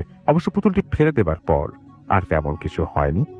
এই ছিল আমার ঘটনাটি পুরোপুরি আমার বন্ধুর মুখ থেকে শোনা। আশা করি সবার ভালো লাগবে। ভূত এফএমের নিয়মিত শ্রোতা, অসম্ভব ভালো লাগার একটি শো, একটিও এপিসোড মিস করি না। বলে রাখা ভালো যে রাত জেগে ভূত এফএম শুনতে শুনতে আমি এখনো বেশ খানিকটা সাহসী হয়ে গেছি। একা একা কিংবা অন্ধকারে আগের মতো ভয় পাই না এবং ভূত এফএমকে অনেক থ্যাঙ্কস। ভালো লাগলে আমার ঘটনাটি পড়ে শোনাবেন। হ্যাঁ, এটাই, আমাদের ভূত এফএম শুনতে শুনতে সবাই সাহসী হয়ে যান, তখন ভয়ঙ্কর ঘটনা অনেকের কাছে মনে হয় যে না, খুব একটা ভয়ঙ্কর হলো না, এটা তো একটা প্রবলেম। বাট আমাদের কাজ সেটাই, ভয় দেখানো এবং ভয়ের মাধ্যমে যে আনন্দ আছে সেই আনন্দই সবার কাছে পৌঁছে দেয়া, রাইট? তো আমরা এখন যেটা করব সেটা হচ্ছে আরো একটা অডিও ক্লিপে যাব এবং সেই অডিও ক্লিপটি শুনে আসব এবং আশা করছি যে এই অডিও ক্লিপটিও আপনাদের ভালো লাগবে এবং তারপরে আমরা কিছুক্ষণ পরে নতুন অতিথি নিয়ে ফিরে আসছি। সেই পর্যন্ত আমাদের সঙ্গে থাকবেন। স্টে টিউনড, রেডিও ফুর্তি, রেড এফএম, এন্ড ডু ফুর্তি। আসসালামু আলাইকুম রাসেল ভাই, আসসালামু আলাইকুম বহুত এফএমের সকল লিসেনারদের। আমার নাম আজিজুর রহমান সজল। আমি ঢাকা বিশ্ববিদ্যালয়ের ফিনান্স বিভাগ থেকে সদ্য গ্রাজুয়েশন কমপ্লিট করলাম। বলে রাখা ভালো, আজকে যে ঘটনাটা শেয়ার করতে যাচ্ছি সেটা হচ্ছে আমার বাসা কেন্দ্রিক। এর আগের ঘটনাটা বলে নেওয়া দরকার। 2008 সালের দিকে আমাদের বাসায় একজন ভাড়াটি আছে, যার নাম আমরা তাকে তাজুল আঙ্কেল বলে চিনতাম। তো ওনার ব্যবহার আচার আচরণ খুবই অদ্ভুত ছিল। অদ্ভুত বলতে স্বাভাবিক মানুষের মতো না। হঠাৎ করে চোখগুলা বড় করে আমাদের ভয় দেখাতো, বা হঠাৎ করে গাছে উঠে যেত, হঠাৎ করে এখানে চলে যেত, হঠাৎ করে দেখা যেত যে আমাদের বাসায় একটা করই গাছ আছে, করই গাছের উপরে উঠে বসে ভাত খাচ্ছে। তো এরকম অদ্ভুত অনেক বিহেভিয়ার ওনার মধ্যে লক্ষ্য করা গেল। তো একদিন হঠাৎ করে কি হলো, ওনার স্ত্রী আমাদের বাসায় এসে অনেক চিৎকার করে বলতে লাগলো আমার বাবার থেকে, তাতা আসেন, আমার হাজবেন্ড যেন কেমন করতেছে। তো উনি মানে অজ্ঞান হয়ে যায় বা এরকম কিছু। তখন আমরা বুঝতে পারলাম যে উনি পজিটিভ ছিল। তো আমাদের ভাড়াটিয়া যারা ছিল সবাই চলে আসে একটা রুমে, উনি চলে আসে। তো ওনাকে পজেস্ট করে, ওনার ভয়েসটা রাতারাতি চেঞ্জ হয়ে একটা মহিলার ভয়েস আমাদের সবাইকে সালাম দেওয়া হলো, আমরা কথা বললাম, আমার বাবা কথা বললো। তো অনেকে অনেক কিছু জানতে চাইলো, সে বললো। বলে যাওয়ার আগে ওই তাজুল আঙ্কেলের পজেস করা ওই পরীটা আমাদের এটা বললো যে আমাদের বাসায় অনেক বেশি রকমের একটা সমস্যা আছে। এখন কি রকম সমস্যা আমার বাবা যখন জানতে চাইলেন, তখন বলা হলো যে আমাদের বাসার উপর দিয়ে জিন বা পরীদের চলাচলের একটা রাস্তা আছে, আমরা যেন কখনো তাদের ডিস্টার্ব না করি, তাহলে আমাদের ক্ষতি হতে পারে। আর যদি ডিস্টার্ব না করি তাহলে তারা আমাদের কখনো কোনো ক্ষতি করবে না। তো আমাদের বাচ্চা এরকম এই ঘটনাটা বলার পরে আমরা মোটামুটি একটু ভয় পেয়ে যাই। তারপরে একটা সার্টেন টাইম পরে তাজুল আঙ্কেল চলে যায়। আমরা আমাদের বাসায় প্রত্যেক দিন মানে এরপর থেকে আমরা যখন জানতে পারলাম, আমরা সবাই খেয়াল করা শুরু করলাম। 2008 সালে আমরা আমাদের বাসায় উঠার 6 মাস হয়েছে, তখনও আমরা টের পাই নাই। বাট যখন আমরা এটা জানতে পারলাম, তখন আমরা কিউরিয়াসিটি বশত রাত জাগতে শুরু করলাম। তো রাত জাগার পরে দেখা যাচ্ছে যে 2টা 2:30টার দিকে বাসার ছাদে soup soup soup soup soup মানে নুপুরের শব্দ। কখনো হয় না এরকম যে লোহার রড মাটিতে রেখে একজন হাত দিয়ে ধরে টেনে টেনে নিয়ে যাচ্ছে, মানে একটা গড় গড় গড় গড় গড় গড় একটা সাউন্ড হচ্ছে লোহার। তো এরকম অদ্ভুত রকমের শব্দ সাউন্ড আমরা শুনতেই থাকি। তো এই ব্যাপারগুলো আমাদের কাছে নর্মাল হয়ে যায়। আমরা এখন পর্যন্ত এরকম শব্দ সাউন্ড সব প্রত্যক্ষ করতে থাকি, আমি শুনতে পারি। তো এইগুলো কোনো সমস্যা হয় না। একদিনের ঘটনা যেটা শেয়ার করার জন্য আজকে রেকর্ডিং পাঠানো, সেটা খুবই রিসেন্ট একটা ঘটনা এন্ড খুবই অদ্ভুত ছিল আমার সাথে। আমি এটার কোনো ব্যাখ্যা আসলে পাইনি। সেটা হচ্ছে, আমি একদিন রাতে মুভি দেখে ঘুমালাম। আমার মনে আছে খুব জনপ্রিয় একটি মুভি আমাদের সার্ভারে আসেন, আমি দেখার পরে ঘুমালাম, স্পষ্ট মনে আছে। এন্ড ঘুমানোর পরে আমি ফিল করতে থাকলাম যে আমার কাঁধে প্রচন্ড ব্যথা হচ্ছে। তো স্বভাবতই ব্যথার জন্য আমি ঘুম ভেঙে গেল। আমার ঘুম ভেঙে যাওয়ার পর আমি আবছা আলোতে তাকালাম, দেখলাম যে তারা দেখা যাচ্ছে, তারা, আকাশের তারা। তারপরে আকাশও দেখা যাচ্ছে। আমি না বুঝতে পারছি না যে কি হচ্ছে। তারপরে আমি হঠাৎ করে মানে একটু যেন চোখ কচলানোর পরে একটু স্পষ্ট ভাবে কনসিয়াসলি তাকানোর চেষ্টা করলাম। স্টিল তারা এবং আকাশ দেখা যাচ্ছে। দেন রাকেল ভাই, I don't know why and how, আমি আবিষ্কার করলাম আমি ছাদের মধ্যে শুয়েছিলাম এন্ড আমার মাথার নিচে একটা ইট দেয়া ছিল। এন্ড দ্যাট ইজ ওয়াই আমার কাঁধ এবং ঘাড় প্রচন্ড রকমের ব্যথা করতেছে। তাতে বলে রাখা ভালো, আমার কোনো ট্রিপ ওয়াকের কোনো অভ্যাস বা কিছু ছিল না। এন্ড তারপরে আমি উঠলাম, আমার হাতে সবসময় ঘড়ি থাকতো, একটা ডিজিটাল ওয়াচ। তো আমি ঘড়িতে তাকালাম, দেখলাম 3:30টার মতো বাজ। আমি প্রচন্ড রকমের ভয় পেয়ে গেলাম। আমি দৌড়ে ছাদ থেকে নিচে নামলাম। নিচে নেমে আমি ভাবলাম যদি আমি ঘুমের মধ্যে চলে এসে থাকি, দরজাটা খোলা থাকবে, বাট দরজাটা ভেতর থেকে লক ছিল রাসেল ভাই। এটার ব্যাখ্যা আমি আজ পর্যন্ত পাইনি। এটা হচ্ছে আমার সাথে ঘটে যাওয়া 3-4 মাস আগের ঘটনা। তারও কিছুদিন আগে আরেকটা অদ্ভুত ঘটনা ঘটে। সেটা হচ্ছে যে আমরা যেহেতু সবসময় শব্দ শুনতাম বা কেউ কিছু অনুভব করতে পারতো, তো আমরা বিশ্বাস করতাম যে হয়তো আমাদের বাড়িতে কোনো সমস্যা আছে বা কোনো রকমের অ্যাবনর্মালিটি আছে। তো আমরা কি করতাম যে অনেক কিছু দেখে ফেললেও বা অনেক আনসার্টিন বা অ্যাবনর্মাল কিছু হইলেও আমরা সেটাকে ইগনোর করতাম। তো একটা দিন আমি রাতের বেলা ফোনে কথা বলতে ছাদে যাই।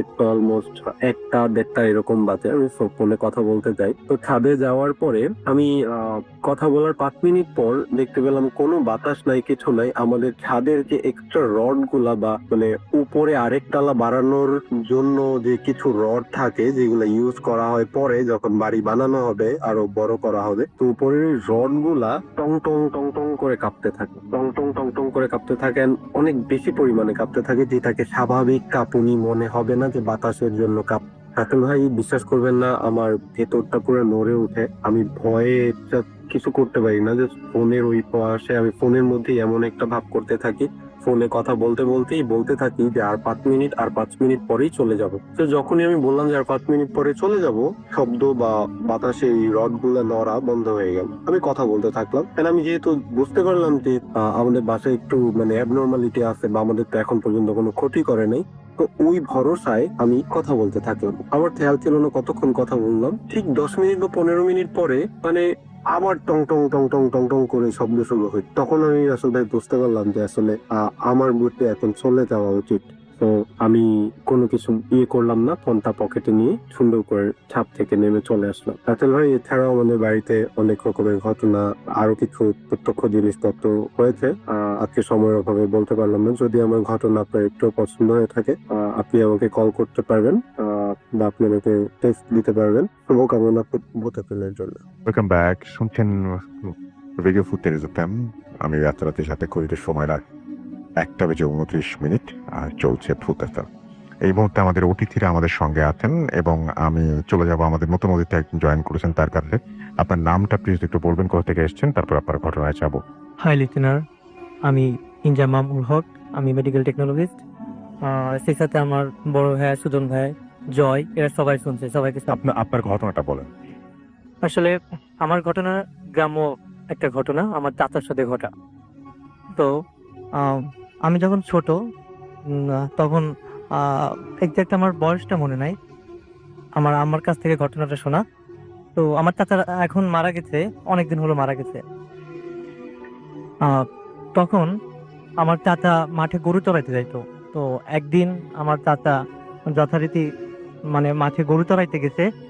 তখন আনুমানিক কয়টা বাজে চাচা জানে না, তো চাচাকে নাকি নক দেওয়া হয়েছে যে গরু চড়াইতে যাবি না, এরকম বলে কেউ একটা শব্দ করছে। তো চাচা ঝট করে উঠা চলে গেছে। যখন গেছে তখন দেখে যে আশেপাশে সবই পরিষ্কার, সবই মানে আকাশ টাকাশ সব পরিষ্কার হয়ে গেছে। তখন চাচা গিয়ে দেখে যে সেখানে কেউই নাই, কৃষক যাই বলেন কেউই নাই। তো আমাদের গ্রামের সাথে রোডের পাশে একটা বট গাছ আছে। ছোটবেলা থেকেই যেমন দেখছি এখনো তেমন দেখতেছি, অনেক আগের নাকি বট গাছটা। তো চাচা দেখে ওই বট গাছের একটা পা দিয়া অন্য মানে বিলের অপর প্রান্তের গ্রামে আরেকটা পা দিয়া একটা অবয়ব, বিকট আকৃতির একটা অবয়ব দাঁড়িয়ে আছে। তো চাচা সেটা দেখে সেখান থেকে দৌড়ে পালিয়ে আসে, এসে দেখে যে এখন ফজর আজান দিচ্ছে। তো চাচা তারপর পরই অসুস্থ হয়ে যায়। তো বেশ কয়েকদিন অসুস্থ ছিল। এর কিছুদিন পরে আমার চাচা আস্তে আস্তে অসুস্থ হয়ে যায়। তো বেশ কিছুদিন পরে আমার চাচা মারা যায়। তো এখন কি কারণে মারা যায় এক্সাক্ট আমরা জানি না, বাট চাচার লিভারটা প্রবলেম হয়ে গেছিল। এখন কোন রিলেটেড কি সেটা আসলে আমরা কেউ জানতাম না। এই ছিল আমার ঘটনা রাসেল ভাই। থ্যাংক ইউ সো মাচ আপনার ঘটনার জন্য, আপনাকে ধন্যবাদ। আমরা দেখতে পাচ্ছি যে আমাদের এখানে আরো একটা ইমেইল আছে, সেই ইমেলটা আমি একটু পড়ে শোনাতে চাই আপনাদেরকে এবং আশা করছি যে এটা আপনাদের ভালো লাগবে। এবং আমি এরকম প্রচুর ইমেল চাই, আসলে ইমেল পড়তে অনেক ভালো লাগে এবং আপনারাও পছন্দ করেন আমি জানি, এবং যারা লেখেন তারা খুব চমৎকার করে লেখেন। এরকম ইমেল আমি প্রচুর চাই, প্রচুর, যেটা সত্যি ঘটনা হলে সবাই ভালোবাসেন আসলে। যাই হোক, আমাকে লিখছেন রাসেল ভাই নমস্কার নেবেন, আমি আশু যশোর বিমানবন্দর রোড আরবপুর থেকে লিখছি। আজই প্রথম ভূত FM কোনো ঘটনা পাঠালাম। যদি ঘটনাটি আপনাদের ভালো লাগে তাহলে এই ঘটনাটি সবাইকে পড়ে শোনাবেন। ঘটনায় যাওয়ার আগে কিছু কথা বলে নিলে ভালো হবে। এটা আমার মেজ ভাইয়ের কাকি শাশুড়ির মৃত্যুকে নিয়ে ঘটনা। তারা আমাদের পাশের জেলাতেই থাকেন, কারণবশত জেলাটার নামটা বললাম না।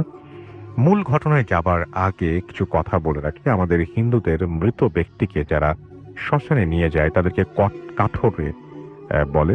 আর আমাদের মারা যাওয়ার 11 দিন থেকে শ্রাদ্ধের বিভিন্ন আনুষ্ঠানিকতা আরম্ভ হয়। 12তম দিনে মহাভোজের আয়োজন হয় এবং 13তম দিনে কীর্তন ও প্রার্থনা হয়। আর মহাভোজের দিন মৃত ব্যক্তির আত্মার উদ্দেশ্যে নিমন্ত্রণ করা হয়। ঘটনাটি ঘটে 10 নভেম্বর 2017 তারিখ শুক্রবার। মৃত ব্যক্তির ছিল নানান ব্যাধি, যেমন কিডনি নষ্ট হয়ে যায়, গ্যাসের সমস্যা, তার শরীরের ভেতরে অধিকাংশ জিনিসই নষ্ট হয়ে যায়, মতো অনেক সমস্যা যা ডাক্তারের হাতের বাইরে চলে যায়। আমরা সবাই জানতাম যে তার মৃত্যু অবধারিত। একটু বলে রাখি, তাকে বারান্দায় একটি খাটে থাকতে দেয়া হতো এবং সাথে বাড়ির অন্য সদস্যরাও থাকতো। হঠাৎ 10 তারিখ সকালে তিনি পরলোক গমন করেন। সমস্ত বাড়িতে এক অন্যরকম পরিবেশ। দূর দূর থেকে আত্মীয় স্বজনরা বাড়িতে এসে জমা হচ্ছেন। যথারীতি সব কাজ শেষে তাকে শ্মশানে নিয়ে সমাধিস্থ করা হয়। বাড়িতে আস্তে আস্তে লোকের সংখ্যাও কমে যায়। চারিদিকে থমথমে পরিবেশ। কেবল তার মেয়েরা মায়ের শোকে আর্তনাদ করছে। মৃত ব্যক্তি মারা যাবার আগে তার বোনকে আসতে বলেছিলেন দেখবে বলে, হয়তো কোনো কারণে সে আসতে পারেনি, কিন্তু মারা যাবার পর সে এসেছিল। সেদিন রাতে ওই খাটেই তার বোন এবং মেয়ে ঘুমায়। এত সময় সব ঠিকঠাক চলছিল। রাত বেড়ে ঘড়ির কাঁটা যখন আনুমানিক 2টার দিকে, তখন হঠাৎ ঘরের চালে খুব জোরে সোরে একটা আওয়াজ হলো, যেন কেউ চালে ইট মারছে। এতে মোটামুটি সবাই জেগে গেছে, কিন্তু সবাই যে যার মতো চুপ করে শুয়ে থাকে। ওই আওয়াজটাকে কেন্দ্র করে সবাই কেমন যেন ভীত হয়ে যায়। ঠিক তখন থেকেই আরম্ভ হয় অস্বাভাবিক ঘটনা। প্রথমে বারান্দায় শোয়া সেই বোনের গায়ের থেকে আপনা আপনি কম্বল বারবার পড়ে যাচ্ছে। কেমন যেন অন্যরকম অনুভূতি হচ্ছে তার। বোনটি এবার হঠাৎ করে খেয়াল করে দেখে যে অন্ধকারে কেমন যেন মানুষের আকৃতি তার কম্বল ধরে টানছে। ভয়ে তার গলা থেকে কোনো আওয়াজ বের হচ্ছে না। অনেক চেষ্টা করেও সে কিছুই করতে পারছে না। এক পর্যায়ে ওই আকৃতিটা কম্বল দিয়ে তার গলা চেপে ধরেছে। ঠিক তখনই সে যা দেখে, তার জন্য সে প্রস্তুত ছিল না। সে দেখে যে তারই মারা যাওয়া বোন পুরো সুস্থ অবস্থায় তাকে গলা টিপে ধরেছে এবং প্রচন্ড অন্ধকারে তার ওপর চাপ দিচ্ছে। আর কিছু সময় এভাবে থাকলে হয়তো তাকে আর জীবিত ফেরত পেতাম না। এমন সময় থাকা অন্য মহিলাটির গায়ে তার হাতের স্পর্শ করলে সে কিছুটা স্বাভাবিক হয়। তার সাথে এ পর্যন্ত তার পাশে মৃত ব্যক্তির এক মেয়ে তখনও ঘুমাচ্ছিল। এবার তার কাছে ওই আকৃতিটা যেয়ে বসে এবং তার মাথায় হাত বুলায়। যে মৃত ব্যক্তির বোন অসাড় হয়ে দেখে, কিন্তু সে কিছুই বলতে পারে না বা করতে পারে না। এটাও বলে রাখা ভালো যে ওই মহিলা তার ছেলে মেয়েদের খুব ভালোবাসত। তিনি নিজের ঔষধের টাকা দিয়ে ছেলে মেয়ের বউয়ের জন্য গয়না বানিয়েছিলেন। তারপর থেকে বাড়িতে সবসময় থমথমে পরিবেশ থাকতো। ঘটনা এখানেই শেষ হয়নি। এবার আরো রোমাঞ্চকর কিছু ঘটনা ঘটে। এবার শ্রাদ্ধের দিন বাড়ি ভর্তি সব লোকজন নিয়ম অনুসারে সব কাঠুরেদেরকে নিমন্ত্রণ করে মহাভোজে অংশগ্রহণ করার জন্য। আর সেই সাথে ওই মৃত ব্যক্তি ও অন্য প্রয়াত ব্যক্তিদের নিমন্ত্রণ করা হয়েছে। তাদেরকে সময় দেওয়া হয়েছে রাত 9টার সময়। রাত 8:30 মধ্যে সব কাঠুরে চলে যায়। খাবার পরিবেশন করা শেষ। মৃত ব্যক্তির এক জামাই উপহাস করে বলে, আরে মরা মানুষ কখনো খেতে আসে নাকি? আচ্ছা, আমি আজ দেখবো কিভাবে ও এসে ভাত খায়। বেশ কিছু সময় পর সবকিছু ভালোই চলছিল। আস্তে আস্তে ঘড়ির কাঁটা 9টার কাছে পৌঁছায়। এবার বাড়ির পরিস্থিতি পাল্টে যেতে আরম্ভ করলো। ওই জামাই খেতে বসেছে, এমন সময় হঠাৎ তার পেছনে খুব জোরে একটা আওয়াজ হয়। কিন্তু অবাক করা বিষয়, আওয়াজটা যে কিসের তা কেউ আবিষ্কার করতে পারলো না। এবার বাড়ির এক পাশ থেকে কেমন যেন গোঙানোর শব্দ আসছে। ক্রমশ আওয়াজটা বেড়েই চলছে। আস্তে আস্তে আওয়াজটা অনেকে একসাথে ঝগড়া করলে যেমনটা হয় তেমন মনে হচ্ছে, এবং একসাথে অনেকগুলো কুকুর যেন আওয়াজ করছে। সেখানে মাত্র একটি কুকুর ছিল এবং সেটা সবার সামনেই বসা ছিল। ওই কুকুরটাও ভয়ে ওই দিকে যাচ্ছে না। এবার রাত 9টা বাজে। সবাই খাবার দাবার খাওয়ার জন্য প্রার্থনা করে খেতে আরম্ভ করে। ঠিক তখনই সব আওয়াজ থেমে গেল। এবার যা আরম্ভ হলো, ওই পাশ থেকে সেখানে নিমন্ত্রণ করা হয়েছে সেখান থেকে কিছু অস্বাভাবিক শব্দ শোনা যাচ্ছে। অনেকটা মাংসের হাড় চিবানোর শব্দ, কটর মটর। সবাই এই শব্দ শুনতে পারছিল। তখন মৃত ব্যক্তির স্বামী ভাবে যে আসলে এটা কিসের আওয়াজ, সত্যি কি সে এসে খাবে? তো তিনি ওই পাশে আস্তে আস্তে করে দূর থেকে তাকায়। তাকানোর পর সে যে দেখে, আমাদের সবাইকে হতবাক করে দেয়। কে তার মৃত স্ত্রীকে দেখতে পায় এবং সে সেখানে খেতে বসেছে।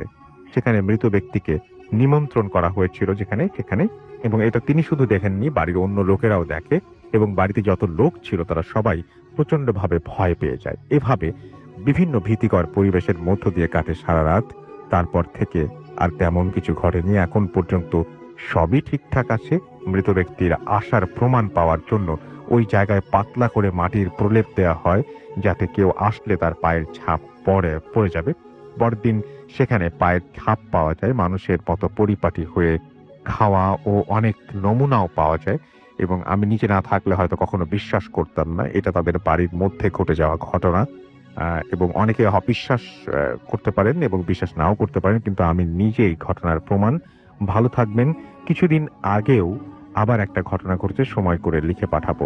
তো এই ঘটনাটি তিনি লিখেছেন এবং থ্যাংক ইউ ভেরি মাচ আপনার ঘটনার জন্য। আপনাকে অনেক ধন্যবাদ এবং আশা করছি যে এই ঘটনাটি আপনাদের ভালো লেগেছে। আমাদের সঙ্গে আরেকজন অতিথি আছেন, আমি একটু পরিচয় নেই। ওনার ঘটনাটা আমি শুনিনি যদিও, তবে আপনার নামটা প্লিজ একটু বলবেন, কোথা থেকে আপনি এসেছেন? হ্যালো লিসেনার, আমি আসছি বরিশাল থেকে। হ্যালো লিসেনার, আমি আসছি বরিশাল থেকে। আমার নাম লিমন। তো ভাইয়া, আমি একটু ক্লান্ত, যার কারণে মানে নার্ভাস আছি। যদি আমার ঠিক আছে, ত্রুটি হয় আমরা আমরা আমরা তাহলে পরে আপনার ঘটনা শুনবো, কোনো সমস্যা নাই। ভাইয়া বলি আমি। না, ঠিক আছে, অসুবিধা নাই। আমরা যেটা করব সেটা হচ্ছে যে আচ্ছা, আপনার ঘটনাটা আপনি ছোট্ট করে বলেন। আমি আপনার মাইক্রোফোনটা ঠিক নাই, আপনি মাইক্রোফোনের কাছে এসে কথা বলতে হবে। এখন ঠিক আছে? জি। তো ভাইয়া, আমি ঘটনাটা আমার খুব কাছের একজন থেকে শুনেছি। ঘটনাটা রংপুরের অন্নদানগর রেলওয়ে স্টেশন থেকে কিছুটা দূরই রাজবাড়ি নামক একটা জায়গা ছিল। এটা অনেক আগের ঘটনা, প্রায় 100 বছর আগের। তো ওখানে রাজবাড়ি নামক একটা জায়গা ছিল। ওনারা ছিল গিয়ে 7 ভাই ও 1 বোন। 7 ভাই ও 1 বোন থাকাতে ওনার বাবা ঠিক করলো যে বোনকে বেশি সম্পত্তি দিবে। অসুস্থ ছিল, বুড়ো বয়সে। তো বোনকে বেশি সম্পত্তি দিবে, এটা আসলে ওই 7 ভাই মানতে পারলো না। তারা চাচ্ছিল যে আরো তারা সমান ভাগ। এই ঘটনাটা আপনি কোথায় পেয়েছেন? আমার খুব কাছের, ওদের বাড়ি হচ্ছে রংপুরে। আমার খুব কাছের একজন লোক আমাকে বলেছে। আচ্ছা। তো এটা বলার পর সরি, তো এরকম করার পরে ওনারা একদিন ঠিক করলো কি ওই বোনকে মেরে ফেলবে। এই প্ল্যান করে 7 ভাই ওই বোনকে নিয়ে একটু বাড়ি থেকে একটু দূরে গেল। দূরে গিয়ে একটা কূপের মতো ছিল, ওখানে ফেলে দিয়ে মাটি চাপা দেওয়ার মতো, মাটি দিচ্ছিল গায়ের উপর, মাটি চাপা দিবে এই নিয়ত করে। তো তখন বোন বলতেছিল যে আমাকে আমাকে আমাকে এরকম মারিও না, আমার সম্পত্তি চাই না, তো আমাকে তোমরা জীবনটা ভিক্ষা দাও, এটা বলতেছিল। এটা বলার পরে ওরা বলছে না, সেটা সম্ভব না, তোমাকে আমরা মেরে ফেলবো। তো এরকম করার পরে ওরা এক সময় মাটি চাপা দিতে যখন মুমূর্ষু অবস্থায় এসে যায়, তখন ওই বোনটি বলতেছিল তোমরা আমাকে তো মেরে ফেললে, এখানে আমাকে সবাই মনে রাখবে, এখানে একটা গাছ হবে এবং গাছের সাথে একটা পাথর থাকবে, সবাই আমাকে সারা জীবন এটার জন্য মনে রাখবে।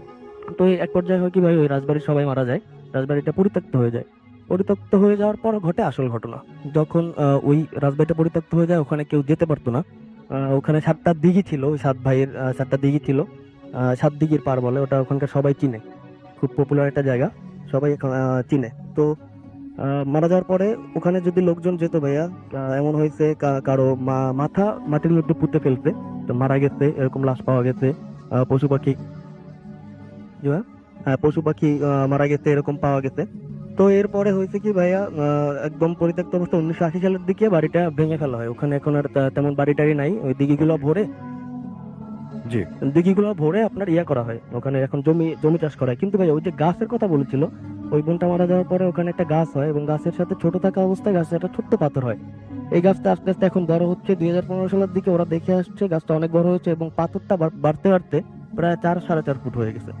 এটা হওয়ার পরে ওই গাছটা এবং যদি পাথরটা যদি কেউ সরাতে যায় তাহলে তার ক্ষতি হয়, এরকম হয়েছে। গাছের পাতা ছিঁড়লে তার ক্ষতি হয়, কাটতে গেলে তার ক্ষতি হয়।